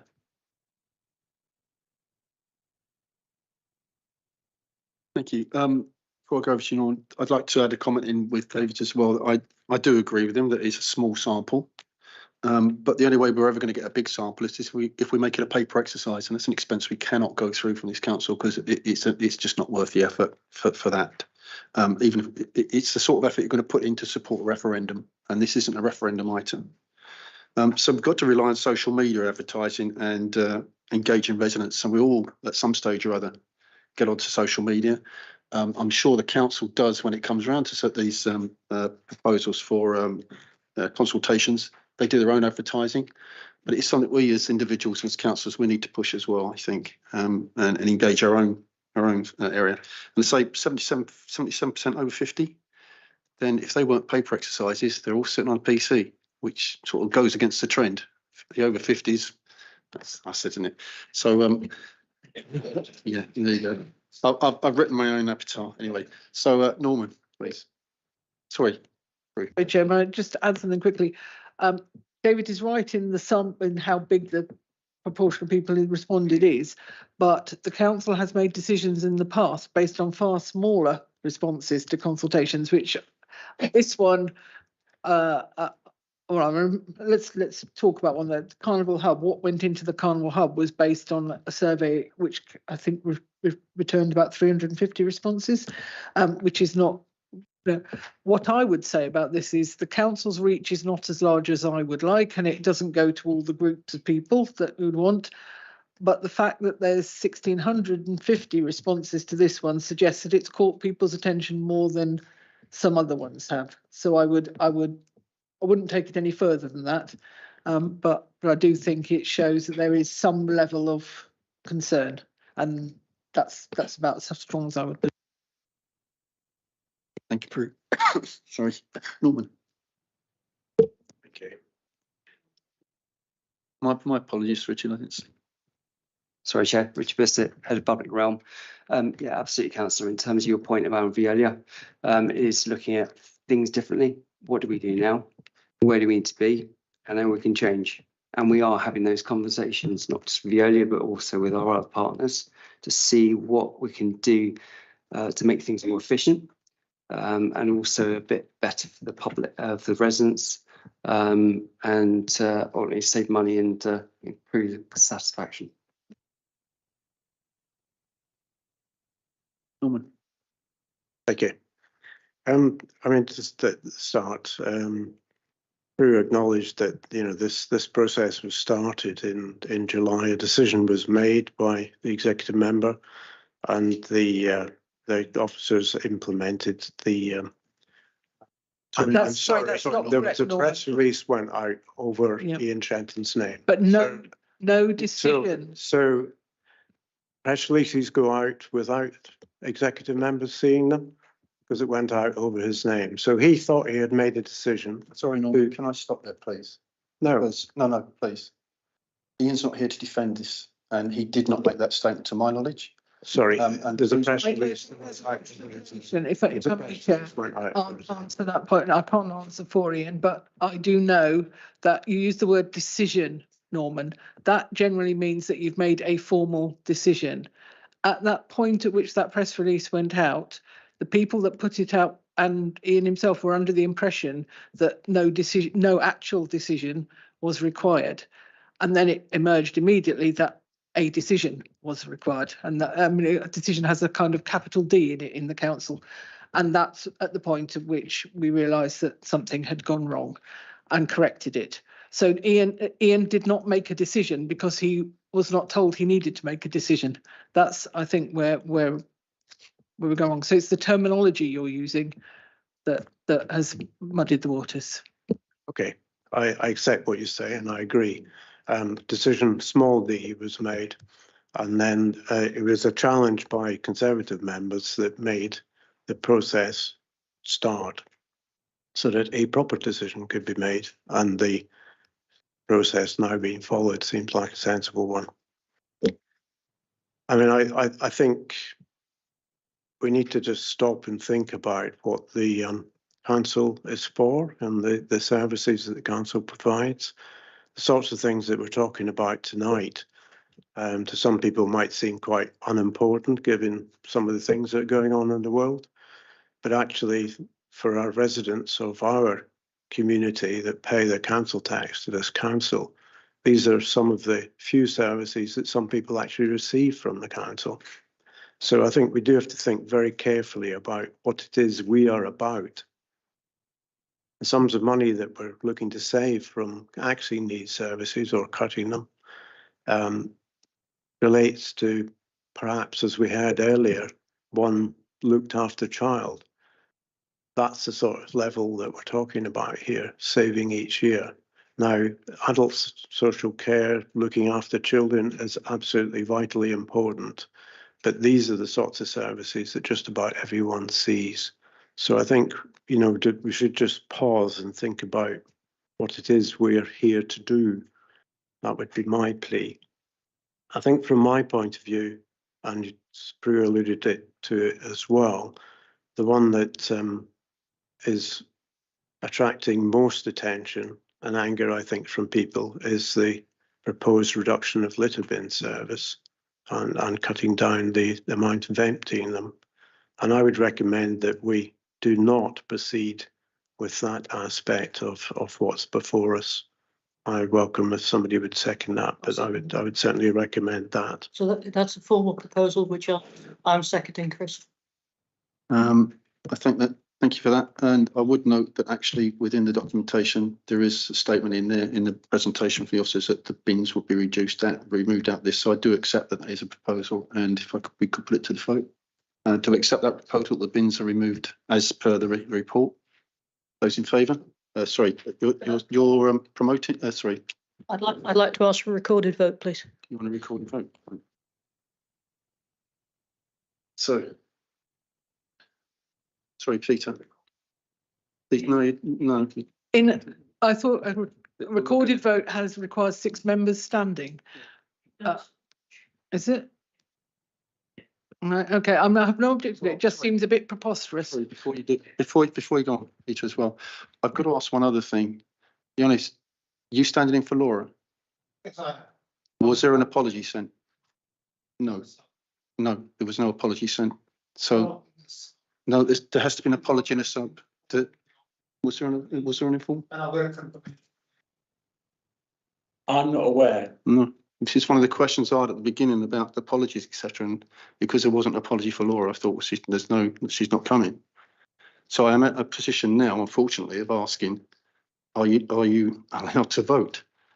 Because there was no formal apology and no formal sub. Chair, if I may, ask for apologies. Doesn't have to. Well, he doesn't have to give an apology. And he can't, because the apology has to be given by midday before we start the meeting, not at the meeting. So he can't give an apology.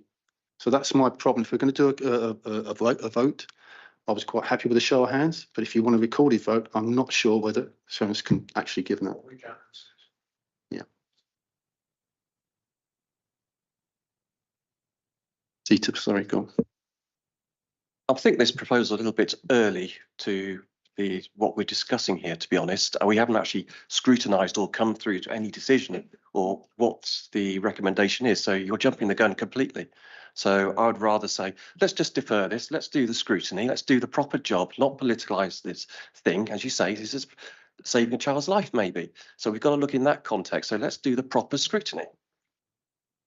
Sorry, Chris, I agree, actually, that we should have a proper debate before we take a vote on this. It wasn't me that was trying to take a vote, it was the chairman. And I would suggest that we have a proposal which is seconded, and we have a proposal for a recorded vote, all of which we're entitled to do. I would be very happy to defer that until we've had a complete debate of the whole thing. You do put me in an opposite position because of your experience within the council. But yes, we accept that there will be a vote after we had the debate, and we'll continue with the debate. So are there any other questions? Peter and then Charles. One of the things I've noticed really is the overlapping between the various councils, both the borough and the town councils. You mentioned working together. So, for example, Wokingham Town Council look after part of the town and the borough look after the other. And to me, that's a massive duplication of not the work, but actually duplication of management fees, whoever's managing that contract. And I would really love to see simplification of the contracts for those central places. And again, the town council have a bin emptying process and the borough have a bin emptying process, and they may be very closely co-located. So my recommendation really is to say, okay, we've got this one area, let's just have one service provider deal with those particular issues, and maybe we have at the end of the day a saving that can go across the borough and the town councils, but actually is slightly higher than the individual contract, if that makes some sort of sense, so you get economies of scale. The other thing that came into mind is the cost of recycling. Do we just empty those bins and then just throw it all away? Because you look at the bin, we've got Costa coffee cups just chucked into those bins. That's picking an example, and those are all stuff that could be recycled, but that bears a cost. So do we talk to the people who generate the waste, i.e. the coffee cup providers in this particular case, to say, look, can you pay for some of this, please? Because it's actually you're impacting on our society as a whole. So I don't know how that would work, but at the end of the day, my underlying question is there a cost to us for stuff that could have been recycled but isn't recycled? I think to answer the questions that you put forward, so there is a requirement for savings to be identified and delivered or found from somewhere else. So that is the key driver behind all of this. You are right that, with any sort of different administrations, whether that be county council, town councils, parish councils, there are always overlaps and layers that could be looked at, and efficiencies brought forward, and geographical areas and management and all of those management layers that could be looked at. And that is a conversation that should go on. And also with the opportunities of looking at the new procurements and the coming forward as well that Graham mentioned too earlier with the new contracts, that is something that we can sort of look to the long term and embed in that, and quite rightly so. So there are opportunities there. There are opportunities there to be taken. As regards the sort of the emptying of the bins, we've got contractual processes in place and contracts with key contractors as well. And it shouldn't be lost on the committee that those are tendered out services. So they've already been market tested, and we've already, to a degree, accepted those on the market favourable prices that have come forward. So that should also be considered. But again, there are some issues there.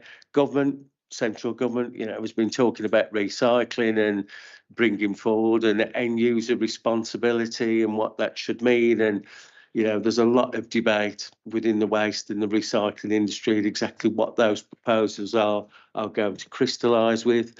And we're having sort of monthly meetings with DEFRA and DEFRA officials to understand that. So that picture isn't quite sort of clear yet or emerging, but I think exactly what you said will come in the future. So we're almost there, but we just wait for those final proposals to come forward, and then we can look at that. But going back to the practicalities, there is in that space with the town and parish councils more that we can do, discussions. We've picked that up in the report, and we can come forward with some proposals on that in the immediate and the medium term in order to sort of look to mitigate and ameliorate some of the issues that the service reductions may cause if they're agreed.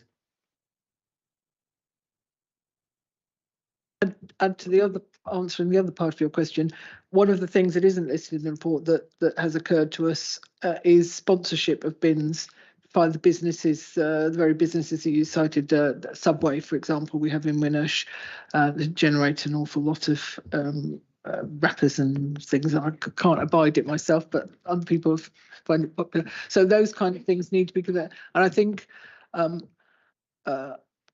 because there is more that we could do, we're not relaxed exactly because we need the savings, but we can understand why this committee might decide not to go ahead with the litter bin side of this at this point. Charles, you're next, sorry. Thank you, Chris. All I was going to ask was, it's obviously likely that the outcome of this is the paper's going to go to the executive with some of these changes to be made. Now, you mentioned earlier, and I've seen them in here, that there've been some constructive suggestions made by members of the public. And could I ask that officers, when this paper is presented, actually flesh this out a little bit more? So it's not just cuts, it is seen as basically that we have to cut this, but we are proposing X, Y, and Z, and this is how we'll do it. I think in response to that, exactly so, and that would be entirely the report that we'd like to bring forward. And it's probably also just useful just to remind ourselves and to clarify that on some of the environmental services that we've identified within the report, it's a reduction of frequencies, so less often. Not that those services will stop. So it's important just to make sure that we just don't lose sight of that. They will be treated less often, but those services will still carry on. So it's the frequencies and not the sort of the removal that we are looking to reduce.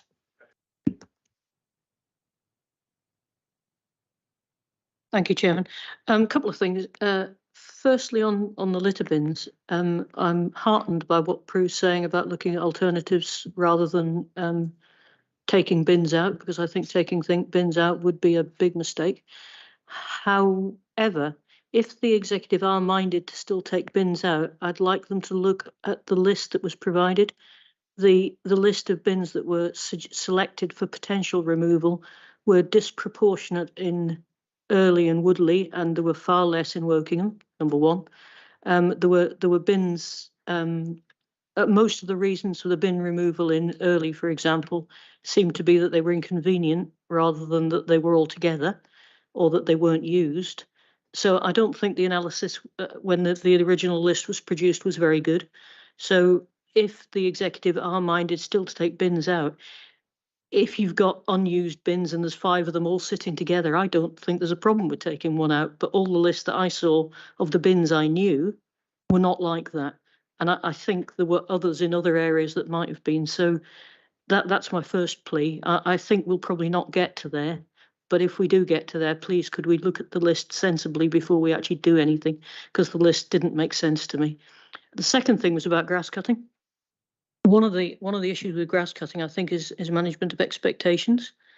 I don't think the council has ever been clear about what grass is cut when, or even what grass we own, and how often people should expect it to be cut. And I think if we were a bit clearer about expectations and maybe put it on the website, you'd actually manage people's expectations rather than councillors getting lots of queries about why X grass has not been cut on Y date. I mean, I had one recently, which, you know, it was getting cut once a year because of tree protection. That's fine, but the residents didn't know. And if you can pre-manage the residents' expectations, it'll be much easier to manage the fallout of some of these things. So that was the 2 points. I think to pick up on the points that you made, yes, I agree that if, and subject to the determination of this committee, that if we were to go forward to the executive with the reduction of the litter bins, then yes, in that executive report, we would be really clear. We would have a clear rationale for that. And of course, the rationale that we've used is, you know, our bins per population and the sort of the density of them, and are there duplications of bins and all of the issues that we've done. So we would clearly lay out that, and that if we were to proceed in that way. So that would be really clear. I think just remind me what the second point was again, sorry. Yeah, just to be absolutely clear, I don't want you to reduce litter bins. Absolutely. But I'm just trying to protect what we have to make sure we don't do the wrong thing. The other question was about being explicit about what people should expect in terms of grass cutting, rather than having them complain about something that was never intended in the first place. I think on that part, you know, I agree with you. I think, you know, we could, and we have the opportunity over the autumn and the winter period to, you know, to be much more clearer in what grass we cut where. We could be much more customer friendly We can link that into the customer service strategy. We can use IT. We can use IT more. And, you know, this is not a new phenomenon. Other councils are able to do this, and you can go in by your postcode and all of that and identify that. So there is some work to be done. You know, we would need to sort of reorganise internally to do that, but that is not beyond the wit of anybody in this council to bring that forward. And there is much more that we could do on that with a galvanised focus. So I do agree on that point. Quick follow-up. I hesitate to say this, but I agree with Pauline about the list of bins. That I looked at some in Winnersh. There's a number around Winnersh Crossroads, and which ones were being taken out was not entirely obvious to me why. So that to me is another reason why you may not wish to do this now. I'm not saying it will never happen, but I think if we had to look at this again, we've got a big challenge next year, as Graham showed you. It may be that we would need to come back and revisit this again. I do know that it's not worth doing a reduction in the number of bins if you don't take out about 150, because it doesn't save you any money. So I don't want to take out the wrong 150. And I think there's an opportunity, if we were going to do it, for people to actually identify from their council wards. The councillors could actually identify on the town and parish councils bins that they thought was superfluous. And that's part of the working with the towns and parishes that we could productively do. And I know it's not just the town councils. I think that some of the parish councils are also quite keen on this as well. So it's another opportunity to extend our partnership working with them. And I'd welcome that opportunity. I'd rather do things with people than to them. Alistair, I think, was next. Yeah, well, I mean, there's no absolute formula about where bins should go or anything, is there? I mean, I don't think, even if we asked for no bins to be removed, I mean, I don't think we should throw away the work that the officers have done identifying bins that are in the wrong place, dangerous to empty or unused, and have the opportunity to relocate them to a better position. So I don't think we ought to, you know, throw away all that work that's been done. Make a radical proposal, Chair. It's just occurred to me while I was speaking that maybe this is if you were minded to recommend not to proceed with this, that maybe this is something that Overview and Scrutiny could consider later in the year about how we can do the litter bins better. And then you can actually do a bit of this overview work that we have wanted to give to you to actually add value to something, so we could then come back with something that you had worked up and proposed and look at that instead. I would feel that it's a worthwhile exercise, but it's trying to plan something in where we get the right information. So it's definitely something that wouldn't occur this side of Christmas, I don't think. It's definitely going to be something. It may be something for the future, but I'm not expecting it to necessarily get into next year's budget, but yeah, a longer term thing. It's a longer term thing that should come back to the council. So it's a recommendation that this be something we'll bring forward to the plan for next year.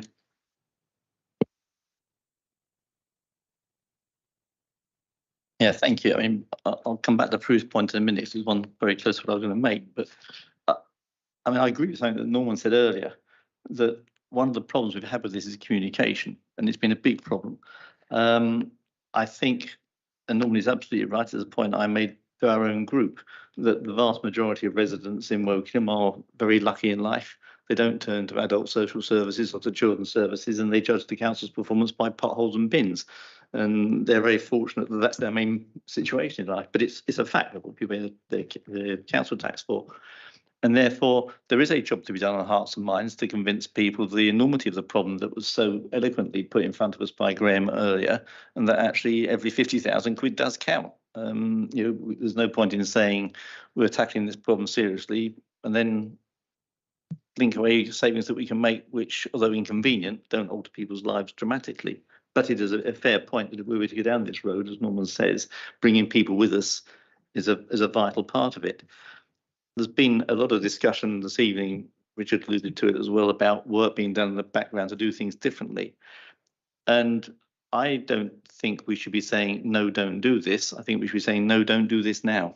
That, as Prue said, to go away, look at radical ways of we can of achieving this service is that actually all of us can support, where we don't do things that people see as being harmful to their environment and the place which they live, but are a bit creative. And I am a great believer in actually approaching the town and parish councils to say, is this something you could take on and provide the service locally? Not everything has to come out of Shoot End. So I think my message would be, yes, we need to bring people with us. It's important they take their savings. There's a mood in the room to support the other savings that are in this plan. And therefore, we should perhaps express ourselves not as no, but no, not now. Please come back with a better plan. Thank you. Norman. Just a couple of points. You mentioned the sub-parish and town councils. I believe you've had meetings with them. And one of the things that seems to have been fed back from that is that they feel that our costs, borough council costs for bin emptying are quite high compared with what they're experiencing. So that's a point just to note and think about. And then the outcome of that is, if you're thinking of getting together with the towns and parish councils, you might be better thinking about it the other way around and having the town and parish councils emptying bins rather than our contracts. So that's just a throw into the mix, I think, when you're thinking about the future of these contracts. The other aspect is that, frankly, if the contractors did what they were meant to do all the time, then we probably wouldn't get anywhere near as much flack as we do get. I think the level of service, just experience it on our own local roads, is quite variable. You know, the road outside our house, since this blew up in July, I think we've been getting quite a good service. I've seen people emptying bins twice since then. Never seen them before, probably in the last 5 years.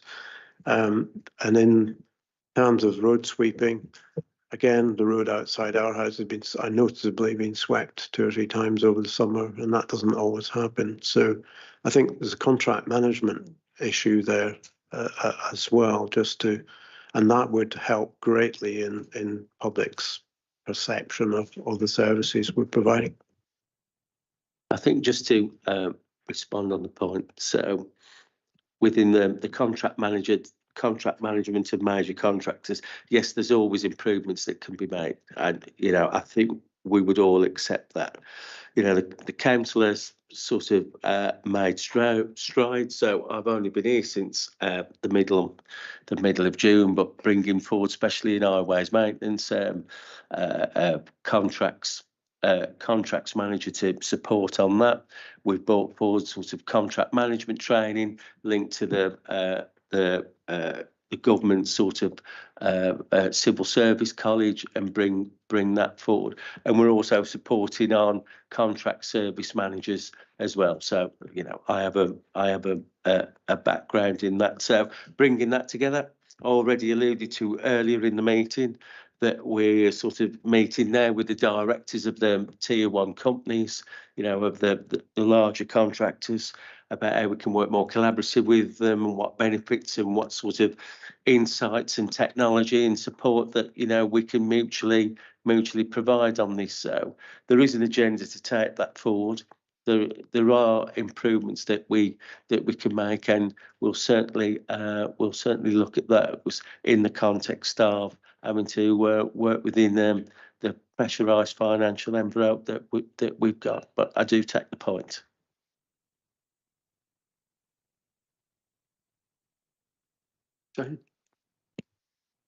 Thank you, Chair. I think David and Norman mentioned it's important, whatever step we take, it's important to take the residents with us.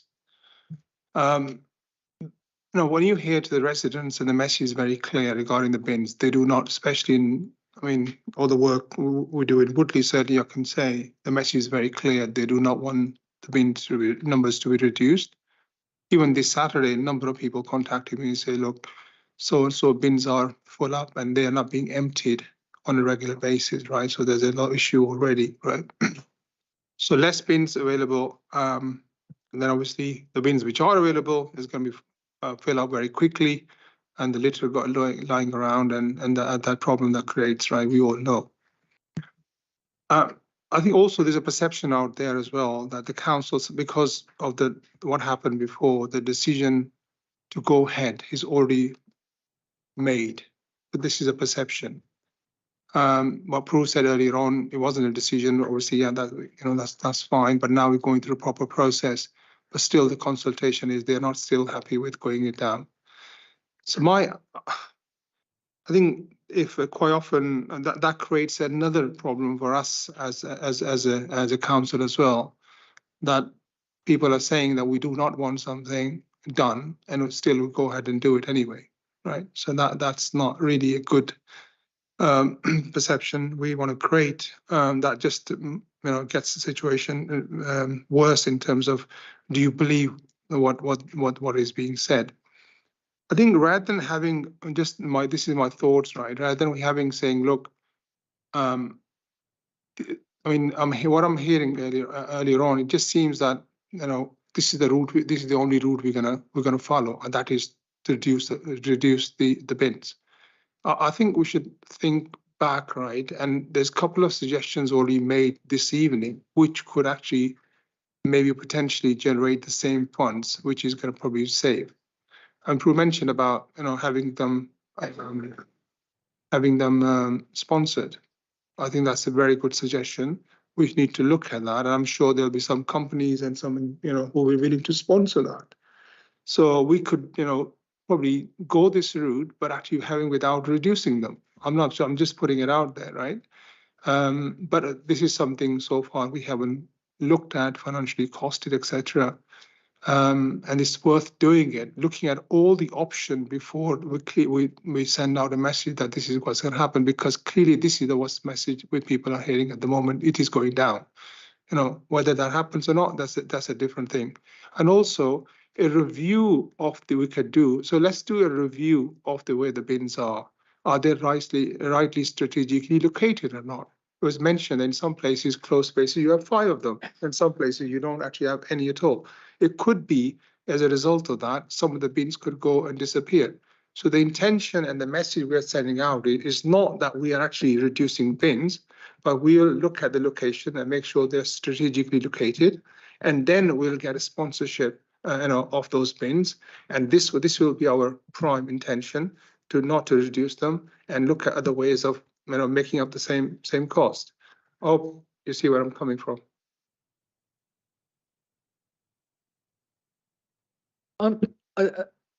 You sound like somebody's starting to get the bit between their teeth. You're starting to get the bit between your teeth for doing a review, and I think we'd welcome that.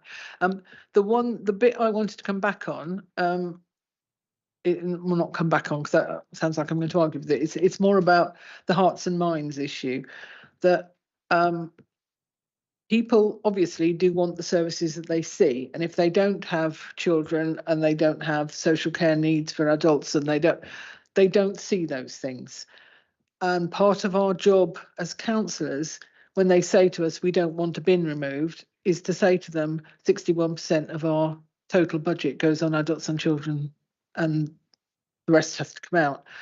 And I had that conversation with somebody recently on a doorstep in Winnersh, whose response was, well, I think the answer is euthanasia, which was not terribly helpful. I'm not sure which party he was voting for. I didn't actually get into that bit of the conversation. People do not understand that that's where we are, and we need to be more proactive in explaining to people this is why we are having to make these choices that affect the services that you see. And yes, it's a small saving, 1 child, and I think you will see it when it comes to the Children's Services presentation. We have a child who at the moment is costing us £650,000 a year. But if we don't save 50,000 here and 60,000 there and 70,000 there, we will never manage to counteract that 1 child that comes in. So every saving does matter. But in this particular case, we can carry the cost of the litter bins for a bit while we sort out something better. And I do think that is probably what I would take away from Zoom, that we would be prepared to do that as an executive. And if you guys can do a review for us of what it should look like as a service, and include in it even things like looking at what happens when you don't have any bins, which is also a piece of evidence that is quite interesting. There has been a few not experiments exactly, but some comparisons have been made in areas which have litter bins and which don't, and which ones end up with the most litter. So a comprehensive look at it, that will actually be of benefit to the council. And we'll go back to the first item on the agenda tonight, which was how are we going to find innovative ways to get out of where we are. Well, this kind of thing is one of them. So that's what I would say. I hope that's where you're heading. I think just to pick up, and Prue's explained it really well, and I think just to come back or respond to the comments that you made, it's already been we've discussed about the survey and the amount of responses and the statistical validation of that or not, but it is the people that responded, and we've brought forward a report which is these are the issues, and it's open for scrutiny to comment and consider on that, and that sort of opened the door for that debate and created that space to go in. And also the Prue was sort of brought forward as well that there could be some wiggle room on the litter bins and looking at some of the other environmental savings as well. So I think that sort of democratic deficit that was being referred to, and we've gone out to consultation and we're not listening well, I think the way that we've brought it forward and sort of positioned it tonight allows for that debate and allows for some of that discussion to go on. So there is something to be said for that within the financial parameters and the need that some savings will need to be realised. And I do fully understand the concerns and the issues that brings. Pauline, that will be the last question from the floor, please. Thank you, Chairman. I know I'm going to bang on about something I've been banging on about for a while, but the other issue with this small d decision was that nobody was convinced by the business case anyway, because the business case was never explained, because the savings weren't clear. They were all bundled up into a big figure that looked big, but they weren't itemised in terms of the individual changes. Nobody assessed, as far as I could see, the cost of removing bags of dog, whatever it is, from bushes around the place. We ended up with a complete mess, and people had to work over the weekend to sort out the mess because no bins were emptied. Certainly, I was not convinced that the proposal was going to ever save any money. So if we're going to put proposals forward, for goodness sake, can we have proper, itemised, thought through cost benefit analyses with proper assessment of the risks? Because I think if we'd actually implemented this, well, if we'd continued with the implementation that we started, we would have ended up with the whole borough in a complete mess, and it would have cost more to clear up than any saving that you could whistle up by saving one bloke in a van.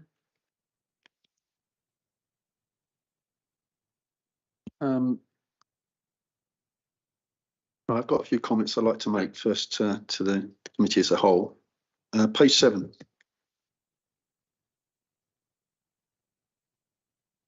There's the breakdown in there, on page 7 going through to page 9, of the proposals, what the risks were, and the mitigation.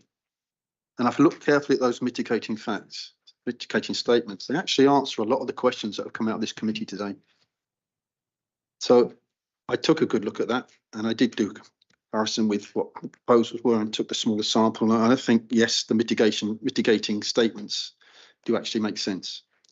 When I then take that and look at page 10, which is the overall proposal, that all sorts of fits together. And in my view, that proposal does actually make sense. And it does take the bins out. And I don't know exactly what that figure was. Estimation, I'm not too sure what the bin savings would have been, but I do agree completely with you that, yeah, it was a poor exercise and it needs to be done better. But I don't think it's a full committee thing. I think we do need to set a task and finish group up at the appropriate time to take the recommendations out of the teams that are involved and have a concentrated effort in a smaller group to look at it in more detail. But as it stands at the moment, again, my lack of experience in the council is that such that my proposal will be in this is that actually when we look at the proposals on page 10, that they actually fit in with everything that we've argued about and consulted on today, that the bins are out. It needs to be done better. But I need to add something else about the bins. We've got a lot of new estates have gone up that are not adopted, and they have bins that have been put in place by development companies or builders. Pardon me. They tend to have been placed near green spaces and near play parks. So there may only be 2 or 3 in an estate.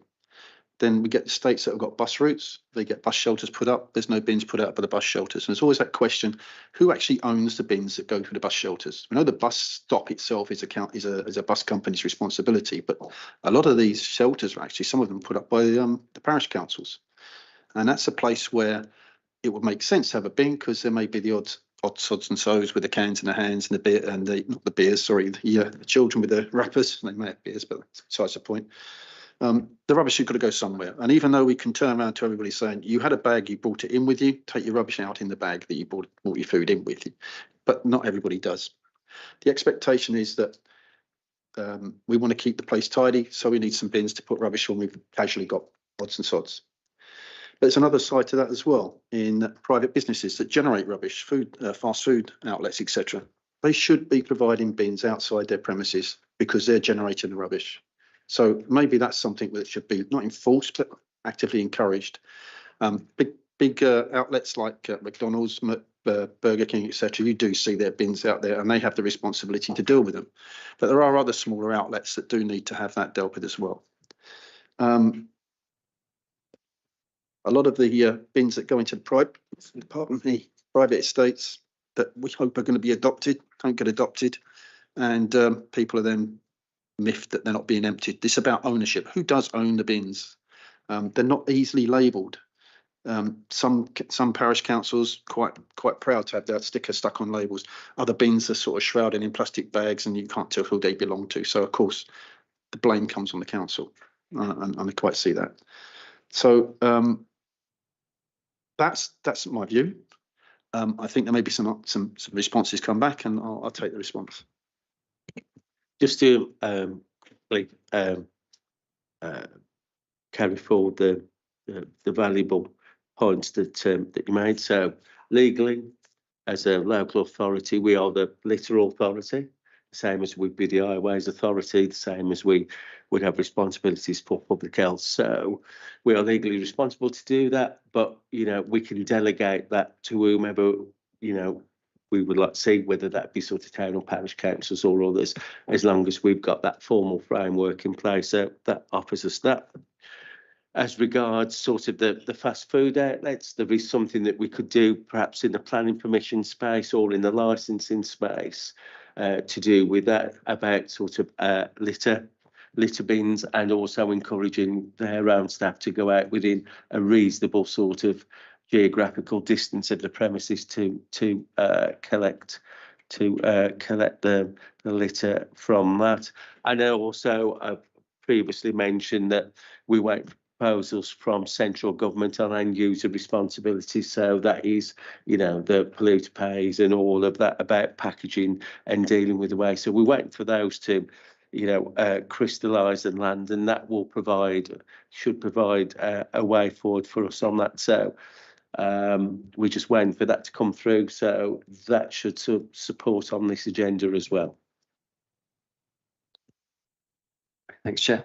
Just to add to those things, so there's been quite a lot of talk tonight about working in partnership with fast food companies and companies around the borough, and we are doing that. We're actually engaged with a pizza company at the moment. They have a couple of litter bins outside their premises, and what we're finding is people are eating their pizza, they're putting the box in the bin, but they're not folding it up, and therefore it's laying flat on the bin, and therefore you're getting a lot of detritus put on that, and it appears that it's full, but it's not full. So we're working with the pizza company itself just to get some more bins around there, and also behaviour change. you know, what can people do to make things a little bit easier, screw it up a bit and then put it in, then, you know, that reduces it significantly. The other point is around talking about fast food. McDonald's, Chalfont Park, for instance, McDonald's do pay for an operative to go around Chalfont Park 3 days a week, and he does a brilliant job in terms of keeping all that clear, but that could be extended around the borough potentially. And just on your point around who owns lit bins, etc., it's an interesting point, because it could be the borough, it could be town and parish councils, it could be developers. It's literally where it sits. So I think there's probably a little bit more joined up work to do around that. Thank you for that. Sorry, David, I noticed you you had a question. I think you dropped us a hint, Chris, that probably we discussed this long enough. We've had I think actually a very good discussion, to be honest, from where we started, and I think we've all expressed views. I'm sensing a sort of a feeling of consensus in the room, and I was wondering if whether one way forward might be if Pauline would consider withdrawing her earlier motion, that we instead vote on accepting the recommendations on page 10 and the 2 points on top of page 11, but with the additional point that we request officers to return in the next 6 months with a proposal to restructure the bin service that takes account of public expectations. Sorry, David, it wasn't my proposal, it was Snowman's. I beg your pardon.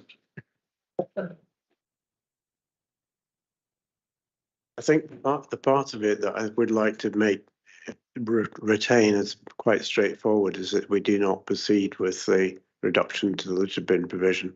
I'd be happy to add that we set up a review to look at how money can be saved. Thank you. I'd be happy to second that. Thank you. So to be. So if we can just recap then. I'm happy that we don't have to go through the rigmarole of a named vote, because I forget my name sometimes. But I think we're our consensus, and we'll take a vote on this, that we accept the recommendations that are on page 10 with the remit that we request that the bin activity, the removal of bin activity is ceased, and it comes back to referral in 6 months, or do you want that longer? Sorry, I'm certainly not happy to accept the proposals on page 10. What we proposed was an amendment to this recommendation that removed the requirement or removed the proposals to change the bin emptying. The bins are not in page 10. The bins aren't on page 10. If you take another look, the bins are not in. Yeah, but page 10 is not part of the recommendation. The recommendation, what service recommendation proposed for consideration on the executive on 26th of October. So this is what we want to put forward to the executive on the 26th of October. That's what the paper's for. The recommendations at the front.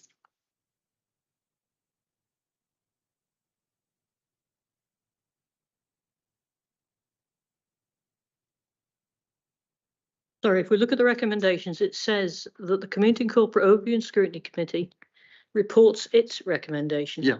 The only recommendation we have made, that I am aware of, is that we do not progress with the changes proposed for the litter bins, and that we review other ways of saving money within that service. That's the whole service.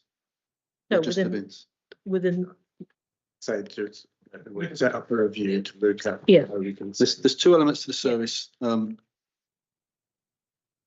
Grounds maintenance and Chair. sorry. It's just about being clear. So there is the review of the bins, but not to implement the withdrawal of the bins. That's one. The second one is for the other environmental services. Do we proceed as laid out within the reporting that, being cognizant of Graham's presentation earlier and the need to make savings? So it's been clear that there's the litter bins and there's the other environmental services. Chairman, I think if we separate the two issues, the litter bin and then the other environmental services, that would be. So if we take a consensus vote, then at the moment, then that we are all in agreement that the bins are not part of this. The removal of the bins are not part of this proposal that's going forward, or any recommendations that we offer. Sorry, no. Scrutiny do not make decisions for executive. Executive make the decisions. I know this, they make the decisions. This is about our recommendations. So our recommendation to executive is that they do not. That's exactly what I'm trying to No, say. that wasn't what you said. That- It may be what you were trying to say, but it wasn't what you said. Okay, so if my English isn't any good for you, please give me a written question so I can give you a written answer for it. But I'm saying now, what I want to put before the committee now is in one element is that the bin removal is something that we do not recommend, or we recommend that the executive do not adopt it. So that's the recommendation. Do we have a proposer for that? Norman, seconder? And if we can put a show of hands. So that is to recommend to the executive that they do not include the bin in the proposal, bin removal. If we take a look at the rest of this about, as I said, on page 7, and look at all the mitigating items about the consultation that was taken place, even though it is a smaller consultation. If I look at those mitigating actions and compare them to what is on page 10, what service reductions are proposed, they all do make sense to the point that we need to save money. And if we don't, we're not going to save it. So if we don't look at this in some form and say that this is a reasonable effort to put before the executive, then we have to come up with an alternative that we're going to put before the executive. Now, do we want to have that discussion? Please, Pauline, first. Break. Yeah, yeah, we're okay with that. And then David, as the break goes on, David, before the discipline, you've got your question, sorry. Yeah, I don't know why we need a 5-minute break. I think we should just vote now. I propose that we vote to accept the rest of those amendments. Sorry, we've got the right to request a 5-minute break. So, yeah, we'll have a 5-minute break when we finish this item. Before we go on to the next one, on to item 41. So if sorry, this is a 5-minute break before we make a decision on that proposal. We want to have a group discussion. You want to have a discussion of sorts? Yeah. Scrutiny is not supposed to be done on political group grounds. It's not. This is it's. Yeah. So what we'll do, we'll have a vote on the 5-minute break. Those in favour of the 5-minute break? Those against? So we continue, and we'll have the 5-minute break after we finish this item. So if you want to take I want to take a vote, a show of hands. Can I propose who wishes, apart from the fact we've already made that amendment about the bins, the proposals on page 26, on page 10, to take before the executive on the 26th of October with the amendments already made. David, seconder. Chair, that you also included the 2 bullet points at the top of page 11. Sorry, yes, they do run into that. To the 2, but including the 2 bullet points on top of page 11 before it gets to the words legislation. So, David, you wanted to propose that? Seconder? Al? Those in favour? Those against? Any abstentions? Cool. Thank you. So, if we take a 5-minute break. May I ask, Chair, could you add a third recommendation that you set up a task and finish group to review it? My apologies, yes, I did mention that, but I'm not sure when that task and finish group should start. It's certainly not this year, I don't think, because I don't think there's that much to go. At a time that is convenient or something like that can be put in the minutes by Neil. But the principle, I think, is important to establish that it's work that Obian's group produced. We need to take a vote on that, or is that just from me to say? Vote. So to support the task and finish group to take up this topic at a future date, David. Seconder. Thank you. Those in favour? Those against? Any abstentions? Just Pauline. Sorry, it's been a bit dense. So if we take a 5-minute break, comfort break, and then we come back to item 41. So another shuffle.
So if we make a reconvene, this is agenda item 41, medium-term financial plan, discussion the reserves.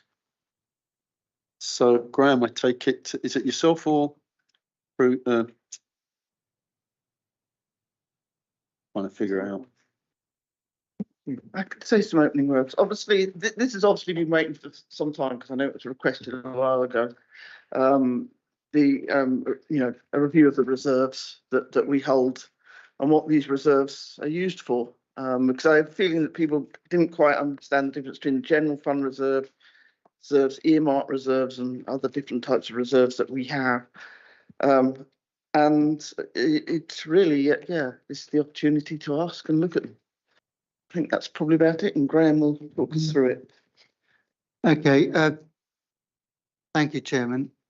This paper is, in my view, one of the most significant papers that has been considered by ONS. And the reason why I say that is that behind all these 114 statements, section 114 statements, or risk of 114, is one simple truth, which is we've either run out of reserves or we're about to run out of reserves.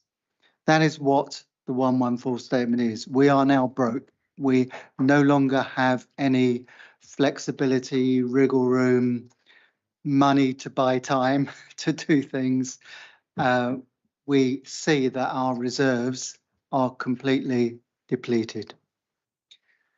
And local government finance is complicated. Some people think unnecessarily so, and I might agree with them actually.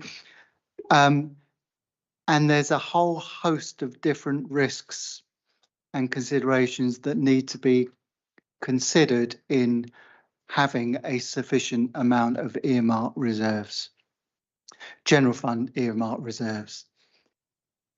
There is no answer. There's no mathematics that simply says, here's the right level. And whenever that's been introduced, it's been very quickly taken away from the table because the level of reserves that any local authority holds is contextual to the local authority, which is very much also around its other risks, its ambition, its capital, and a whole host of other challenges or ambitions that we're embarking upon. So what I've tried to do in this paper is include what I have had probably more in my mind than written down in communications and reports, is as CFO, the Council's Chief Finance Officer, and I've laid out the role of the Chief Finance Officer in this paper. I've throughout the years been trying to constantly weigh up our collective risk and try to ensure we've got sufficiency of reserves. What I am not telling you that every single pot of reserve here is beautifully calculated, is a scientific purity, and you couldn't find anywhere to go to say, oh, that looks a bit high, and I must prove that it's the right level. But I think we have had strong capital ambition. We've got a very high, what's called a CFR, a capital financing requirement, which is both internal and external borrowing. That represents town centre regeneration that we funded and own, housing companies where we've borrowed on lent to companies. We've had a fairly modest, in the scheme of some of the national headlines, a modest approach to commercial investments, but we have undertaken them to the tune of 80 odd million. So it's not small, but it clearly is modest when you compare with a Woking or a Thurrock. And we forward fund our strategic development locations, very much needed, but risky because it creates a time lag between what we spend and what we get back. And of course, there's sometimes a mismatch between the total that comes back. And we talked about the South Wokingham Distributor Road in that context. Also in here, it's easy to look at the positive reserves and skip over the deficit ones. The most significant already talked about in this meeting, the dedicated schools grant, which is again not a Wokingham issue alone. It is a big national issue, and that's why the safety valve program was invented by the government, because there were so many authorities that were moving into substantial cumulative deficits. There is currently a statutory override on the DSG, and that means there's currently a statutory ring fence around it that says it doesn't fall on the rest of the council's resources. But a statutory override has only a certain duration, and although it's been refreshed a few times, it is currently due to expire in the third year of the MTFP. So 26, 27. So if it does expire, the statutory override is treated just like any of the other earmarked reserves, only it's a massive deficit one.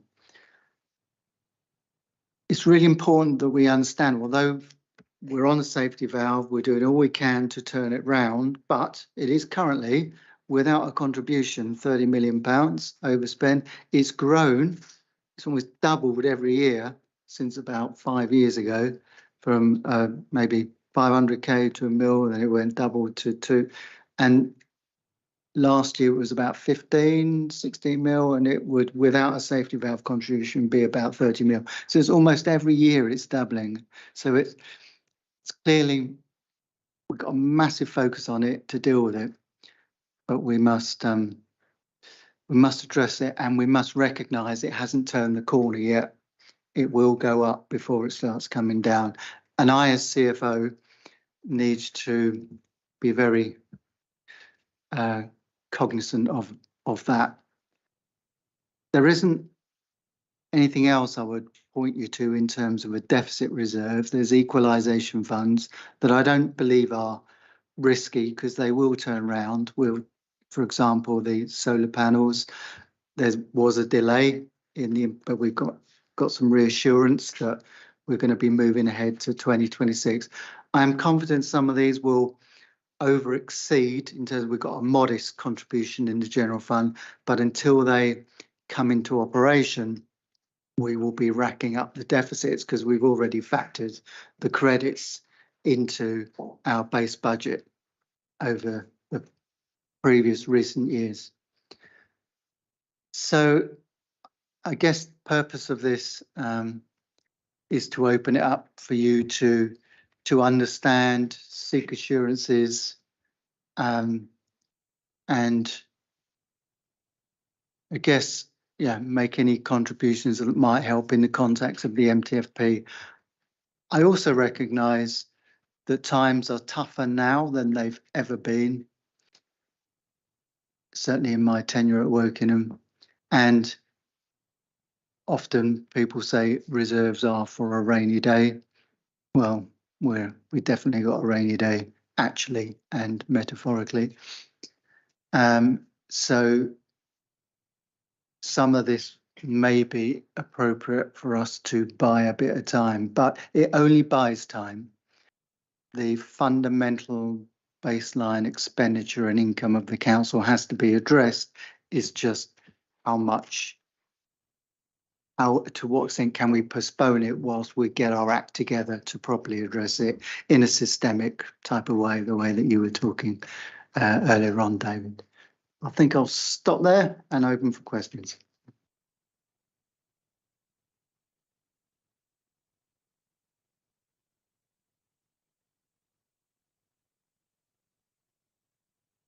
Thanks, Peter.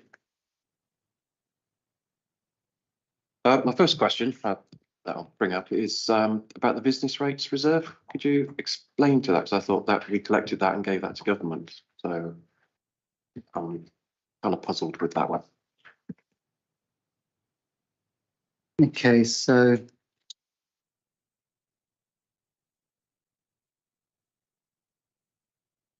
find it, page 38 at the bottom. So it's basically the business rates is an account that the council holds, and we keep some of it, but we pay a lot back. And there are impacts on the council for either under collection or appeals that generate voids, or sorry, appeals creates reductions or indeed voids. So we are not immune to the financial consequences of underperforming on business rates, albeit that it appears that we're just a collector, give it back to the government, and then we get a contribution as part of the local government finance settlement. Within all of that, there's called top-ups, tariffs, safety nets, and within that sphere, that locates risk with the local authority. And as the section says, and so the numbers are big, you know, we're talking 62 million a year, and CITFA themselves make a clear recommendation that you should keep a reserve behind to deal with the volatility in the business rates arena. So I guess in short, although it may appear that we're just agents that collect, give it all back and then get some out, where it's much more complex than that. It's actually treated as if we collect it all. There's calculations around safety nets, top-ups, tariffs, basically downsides that we can bear the risk on. And then we give back to the government, and we get a certain amount back, and we'll be having to bear some of the financial consequences if, for example, there's some very successful appeals against us, for example, or our collection rates go down. Yeah, one of the problems that was noted with Slough when they went under was there was a business that they'd been overcharging its business rates, and it made a claim and was successful. And I think it was about 10 million or something it claimed for, because it'd been over a number of years. It's been charged too much business rates. So I guess this would be something that would be used for that, if that kind of thing happened here. Thank you, Graham. This is exactly what I wanted. So that's great. Thank you very much indeed. Just a couple of questions. On the DSG, what's every other council like? Because if every other council's got a DSG which has got a statutory ring fence which all falls at the same time, the government are less likely to screw it than if ours is at a particular time and everybody else's either doesn't exist or is at a different time.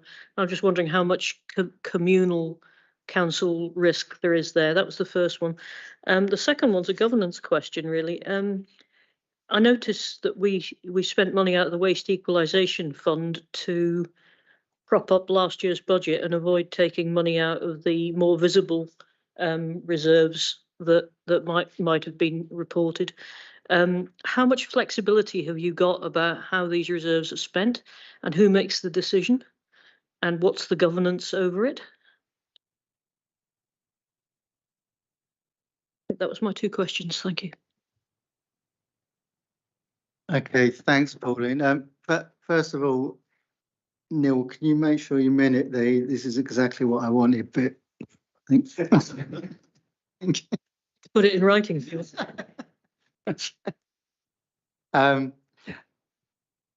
So right, yes, onto the safety valve. Different authorities are affected quite different with varying degrees of impact, let's put it this way. I'm aware of some authorities that have over 100 million.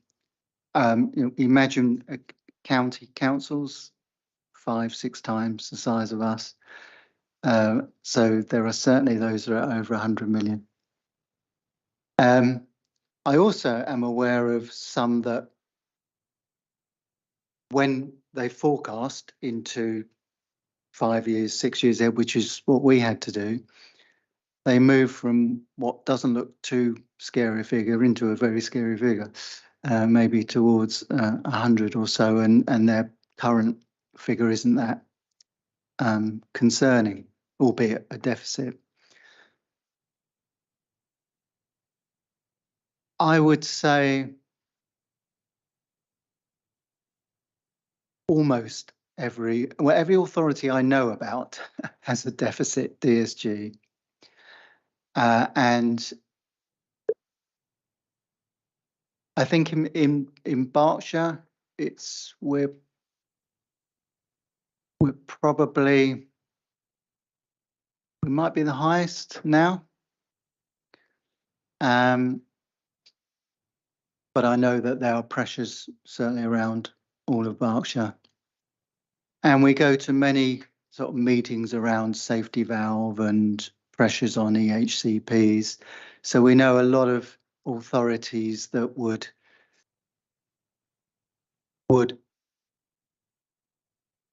be happy and say enthusiastic even to join in any representations or what have you. But also, if the statutory override no longer applied, would potentially, well, it's hard to see how the Section 114 notices that have escalated wouldn't suddenly have a domino effect if the statutory override was lifted. So in one level, given the concerning landscape of authorities under financial stress, if this was lifted, then I think there would be a very significant number of authorities that would look at their bottom line balances and say it's no longer a credit.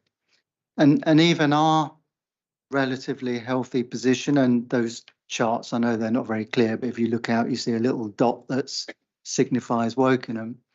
Even though we look in the relatively healthy side of things, you can see it's not going to take a lot. So if we have a DSG that isn't controlled and moves towards the 100 million as an unmitigated was, and then you add all the other balances together, you see very quickly ours becomes too close for comfort, which is why the safety valves is just so important. Thank you. That gives me some comfort that we're not alone and that the government's unlikely to suddenly pull the rug, because they'd pull the rug on the whole local authority landscape if they did.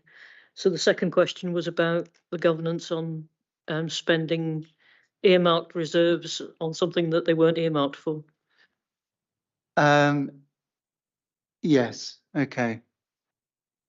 The process is to, if we're going to draw down off the reserves, it depends on the type of reserve, because there's some reserves here, they will have all sorts of different reasons for their being. So for example, take a easiest one to explain, a carry forwards reserve, 2.3 million. Well, that just happens. There's certain revenue grants in here that are kind of part of business, receiving grants, applying grants, what have you, particularly in the care world. Then we move to making significant transfers would come through the MTFP process or executive. But basically, executive have the power to make transfers between reserves, as do council. And I guess outside of that, everything else would fall in my CFO territory in terms of closing accounts. Reserves will change all the time. Have to apply if we have a claim comes in, for example, on insurance, and sometimes they can be million ish. For example, you have a historic care claim goes back to the county when it was Berkshire County Council. We'd have to pick up our share of that, and it could be very significant. So there's an awful lot of reserve transaction that takes place under my statutory responsibilities, but in terms of utilising them, I guess in that MTFP where you use the waste PFI reserve, then their route would be through either and or executive council are the two places.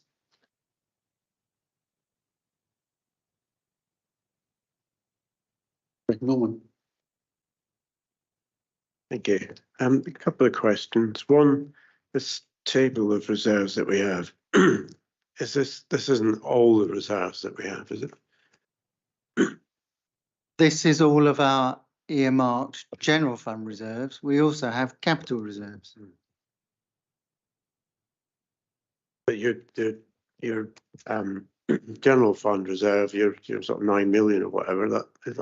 Ah, yes, sorry. I think that one was probably taken as read. Yes, the one that I said that was forecast to be 7.9 is in addition. These are the earmark ones. Yeah. That's called the general reserves. Yeah. So these are the earmark Yeah. revenue reserves. But that's the only revenue reserve that's not in here then. That's correct. Yeah. Okay. Mm.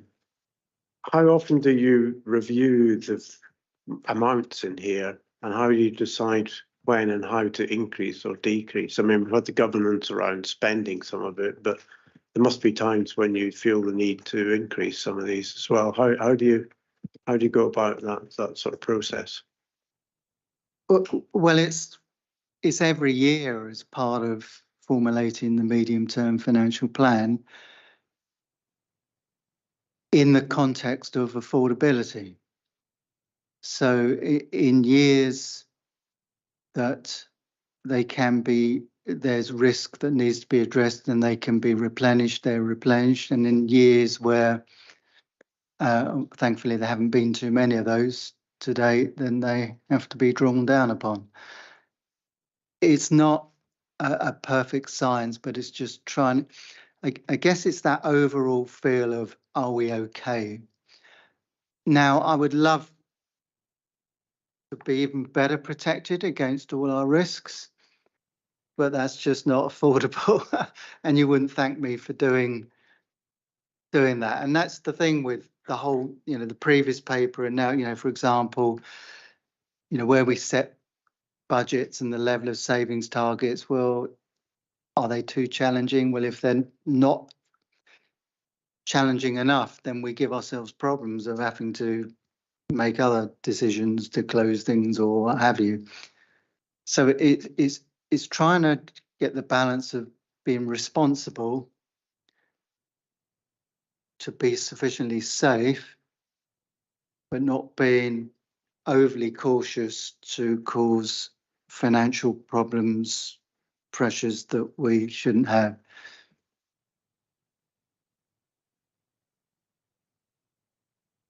And I guess in that context, we are a local authority that is in my strategic position. We are relatively high risk, and to have embarked upon the level of risk we have, which are absolutely, responsible and the right thing to do. But a lot of these things we set off to do, we hadn't heard of COVID. We hadn't heard of, we hadn't heard of Brexit because the little lingo hadn't happened. Of course, the war in Ukraine, the cost of living crisis, that is behind some of the authorities that really did catch a cold. Is they might have got away with it if it wasn't for all that, and in some areas we're hanging tougher than I would have liked us to do. We would certainly, some of these pressures would be less severe if we hadn't had, it's obvious, isn't it? I mean, we had two contractors went bankrupt in the building of the town centre. That's not without cost and impact.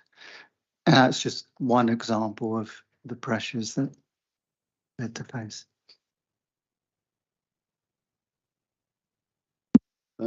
David. Yeah, just sort of picking on that point for a moment, Graham. If we fantasize for a moment that we lived in a time of abundance, which of the reserves that you prioritise actually topping up here more than we've currently got? Okay, that's. Do you know, of all the questions I predicted, that wasn't one of them.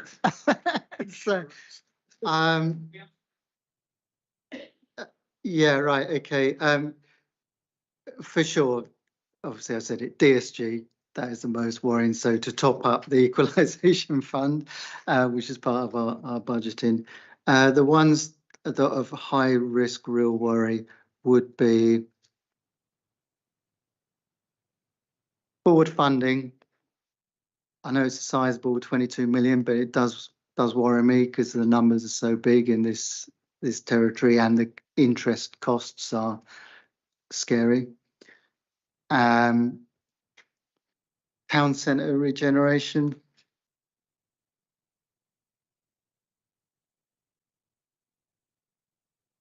I think I was going to, it'd be lovely to sort out our £120 million deficit on pensions as well. I'll stop at 4.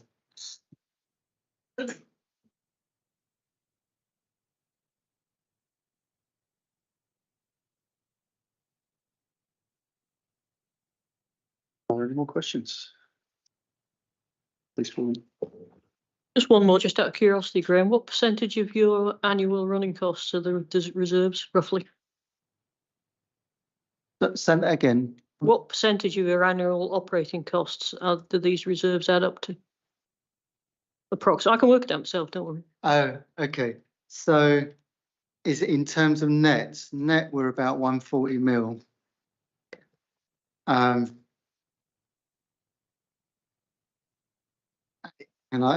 It's good idea. if you take off the DSG deficit, well, I'm just going to take a stab at, what does it come to, about 100 mil? So what's that point? No, so it's about 100 mil, these reserves, versus 140 mil is our net spend. Yeah, I was going to go for a bit more than that, but.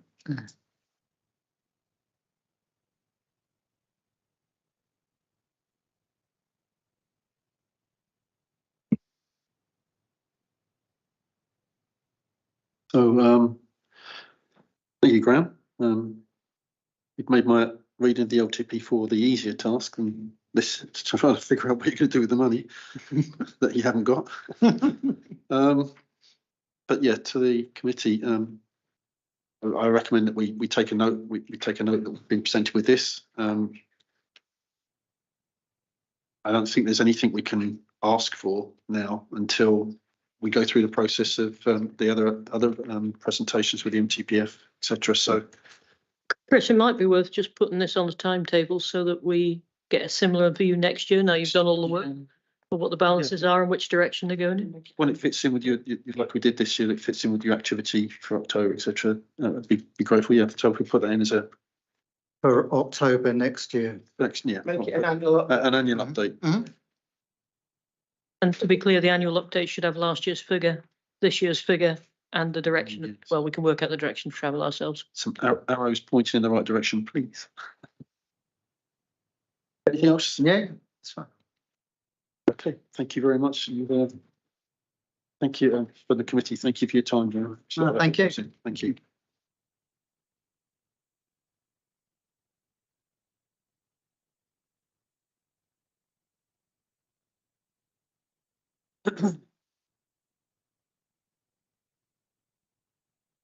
So moving on to item 42, the action tracker. So let's see what we've got completed and going. Anybody, any comments as you look through the pages, rather than me go one by one?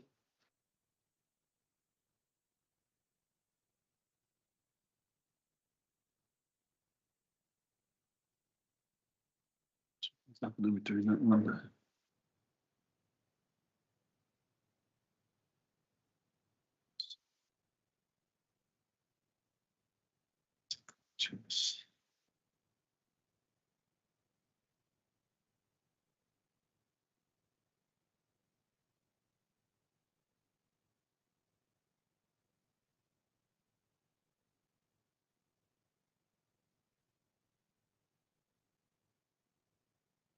I do have one item on page 43, highways and transport customer service, potholes and small projects. We have an ongoing statement in there that the committee consider a follow-up session to highlight any improvements made with regards to communications and resident satisfaction. So this is something I think we need the winter months to go past to get a reflection back. So I'd be looking for something in March, April, that we get a response back to see how the new repair service process has worked. Yes, Pauline. You might want to think about the timing. We don't generally repair any roads during the winter because the tarmac doesn't stick. Yeah, it's not much about the repairs, I mean, that need to be done. It's about the repairs that have been done and how they performed. This is where we're going to find out whether the new processes that have been applied this year are actually bearing fruit. Protective service coatings, etc., that have been done. We'd like to see, I think I'd like to see that the results of that and see whether an improvement has been done, whether we end up with more potholes, etc., after the winter months because they can't work. Yeah, get you. Yeah, you get where I'm going. So I'd like to look for a response for that in April, March, April. I can't remember when we stop having meetings. End of March. So it's going to be the last meeting that we have in March that we're looking for that.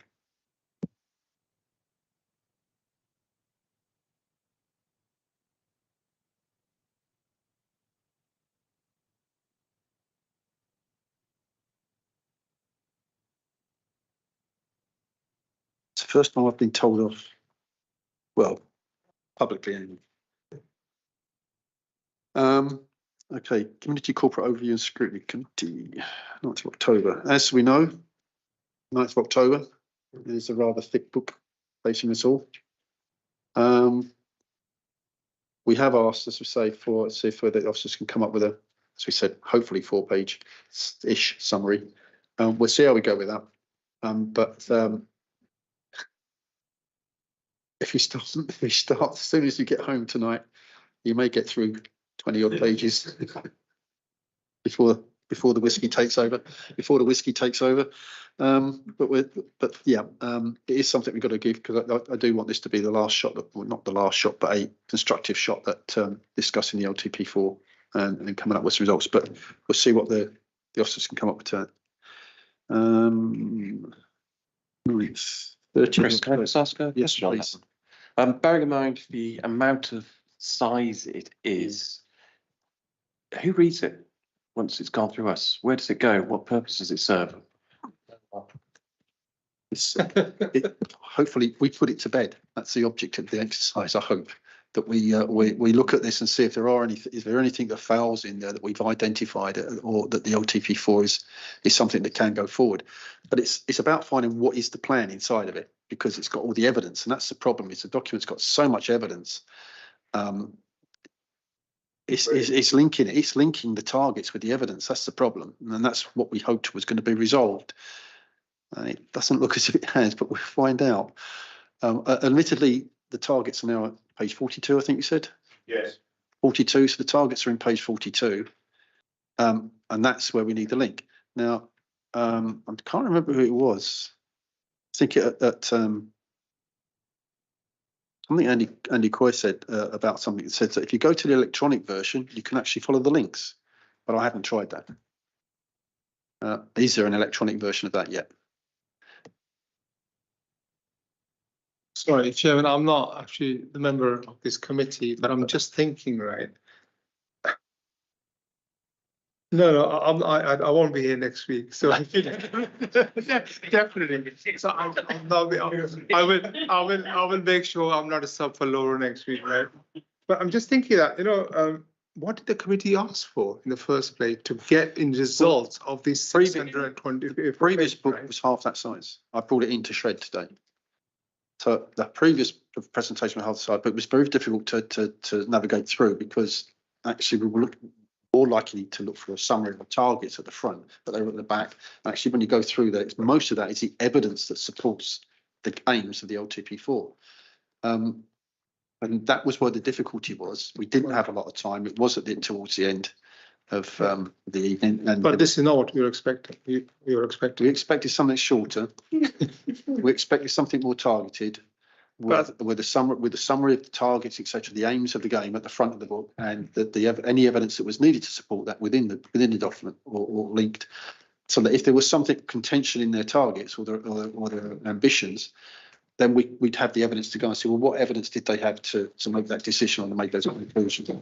The reason I bring up that is maybe we need to be more, our questions need to be more succinct, perhaps. It was fairly succinct, and I had a conversation with the executive responsible afterwards as well to go through. We could go through it and actually and come up. So this is what our problem was. So once he understood the problem, he understood then what he could go back to the officers for. But unfortunately, this is what's been presented, and it doesn't quite match up to expectations. But again, it's been put in front of us tonight. I didn't realise it was going to be that. I think the email only came out yesterday or the day before. I can't remember now. It's not that. How much time would it have taken the officers to produce this? The cost associated with that, I think a lot of digesting all this information. I'm just thinking the whole holistic exercise we've been through, and was it all the work? I don't think this was for us. This is not designed with us in mind. This is designed with a different purpose. Yeah. We're just being asked to comment on it. So I think the LTP4 would have looked sort of similar to that. Yeah. No matter what our I question think it's a was. lot of shuffling. A lot of the information there was in the other one anyway. They haven't redone the workload. It's just I think what they've missed is linking the measures to the evidence. So you can't. So it says here, 20-mile-an-hour speed limit in town centres gives safer streets for all, but there's no link to see whether the proof is. Is there anything in there that looks like a hyperlink that they might have? Is anything there that looks like that? No, nothing. So it's Doesn't look not like even it. taken out of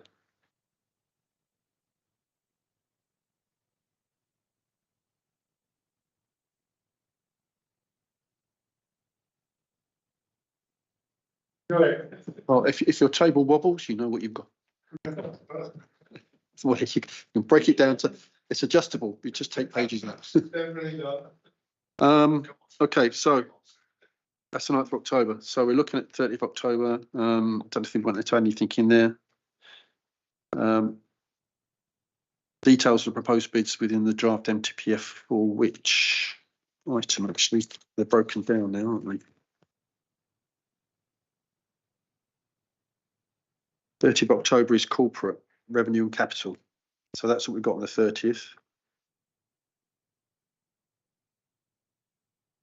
It's 14th of November. Details bid. So we've got MTPF coming back to us again on the 14th of November.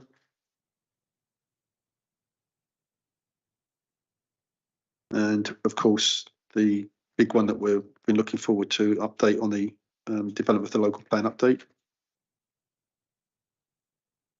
28th of November. Again, MTPF. 19th December, same again.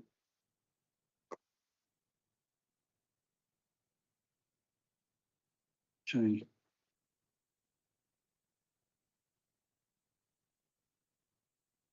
So considering those three that I've just gone past, those sort of dates, is there anything that anybody feels that they need to bring into there?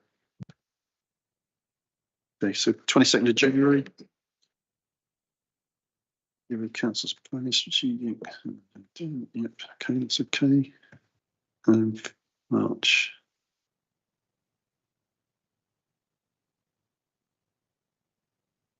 Police and fire services. Do we end up with anybody from either of those two services turn up for that meeting? Do we know?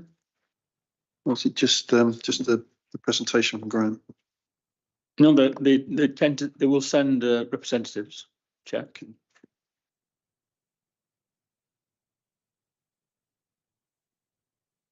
The only thing I'm a little bit concerned there would be that, and I hope you don't mind me saying this, that I will try and temper their speeches a little bit so that we get the meat of the what we're looking for without it dragging on too much. Otherwise, we lose the track for the rest of the meeting for other things. Not that I don't think that they've got something to tell us, and we're happy for it. It's just that previous ones have just dragged on a little bit too much.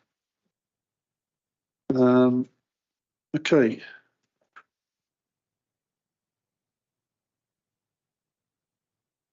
So don't want to go in. Transport. Any comments on pages 52 and 53?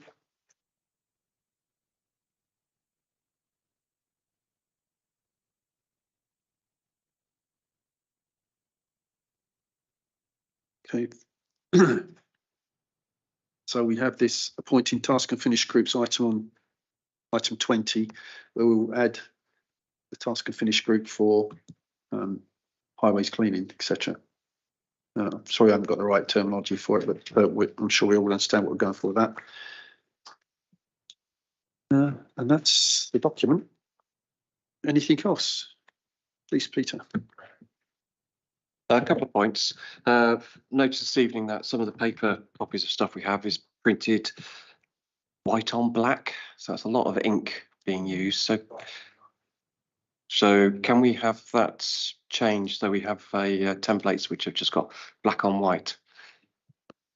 Because yeah, we shouldn't be doing that. We did bring that up last year, so I just want to. It's just a waste of ink, to be honest. Secondly, the other thing that comes to mind is maybe scrutiny is looking at the physical buildings that the council have and how they're used. I know we've done part of that with the community hub with the charities, but I don't get a feel of all the other buildings that we are responsible for. Well, the council's responsible for. I'm not responsible for anything.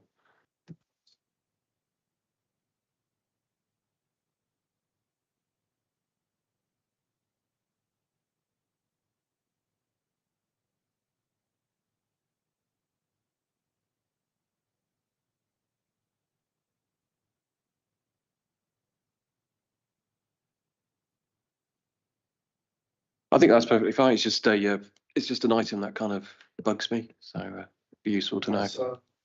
Whenever, I'm not putting a date to it at all.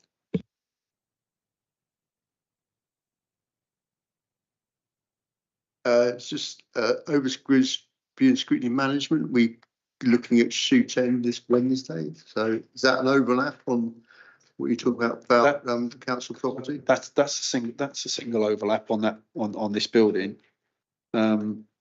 It's whether or not the whole topic belongs in overview management, or whether the generalisation of a review.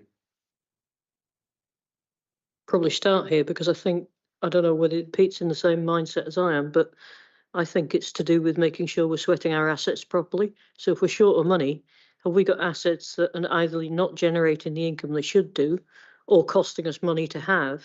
And should we be doing something better with them that will generate more money, or should we be getting rid of them?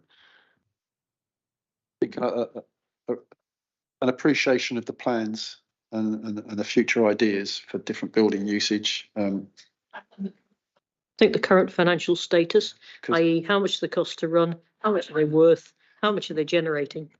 When anything gets empty is costing us insurance and heating, etc. Business rates. Yeah, so it's still costing us money. Chair, if I may briefly on that, I actually asked some of the officers for this information, and several of these are let out to charities on non-commercial rents. Now, I don't have a problem with that, but obviously if there's a view that if the council plans to hold on to them for longer term, could it be actually renting them at commercial rents to other people? Yeah, perhaps that's a question we should be considering. Yeah, we do have to consider the pop-ups. If a building is dead empty and a business comes up with a quick pop-up, then it makes sense to have them in for a week than to have it empty for 2 months. But yeah, so how we frame that for the officers. Anybody got any good ideas how to frame that question? We recognise the council own properties and buildings. Overview and scrutiny would like a statement on how they're used and what revenue generating opportunities are being realised by such buildings. And how much they cost us as well. Yeah, and what they're running costs, you got that? Thanks. Anything else, anybody? Take my glasses off and rest my eyes. Thank you very much for this evening. I still haven't beat Andy. You managed to get everybody out by 9 o'clock. So I've still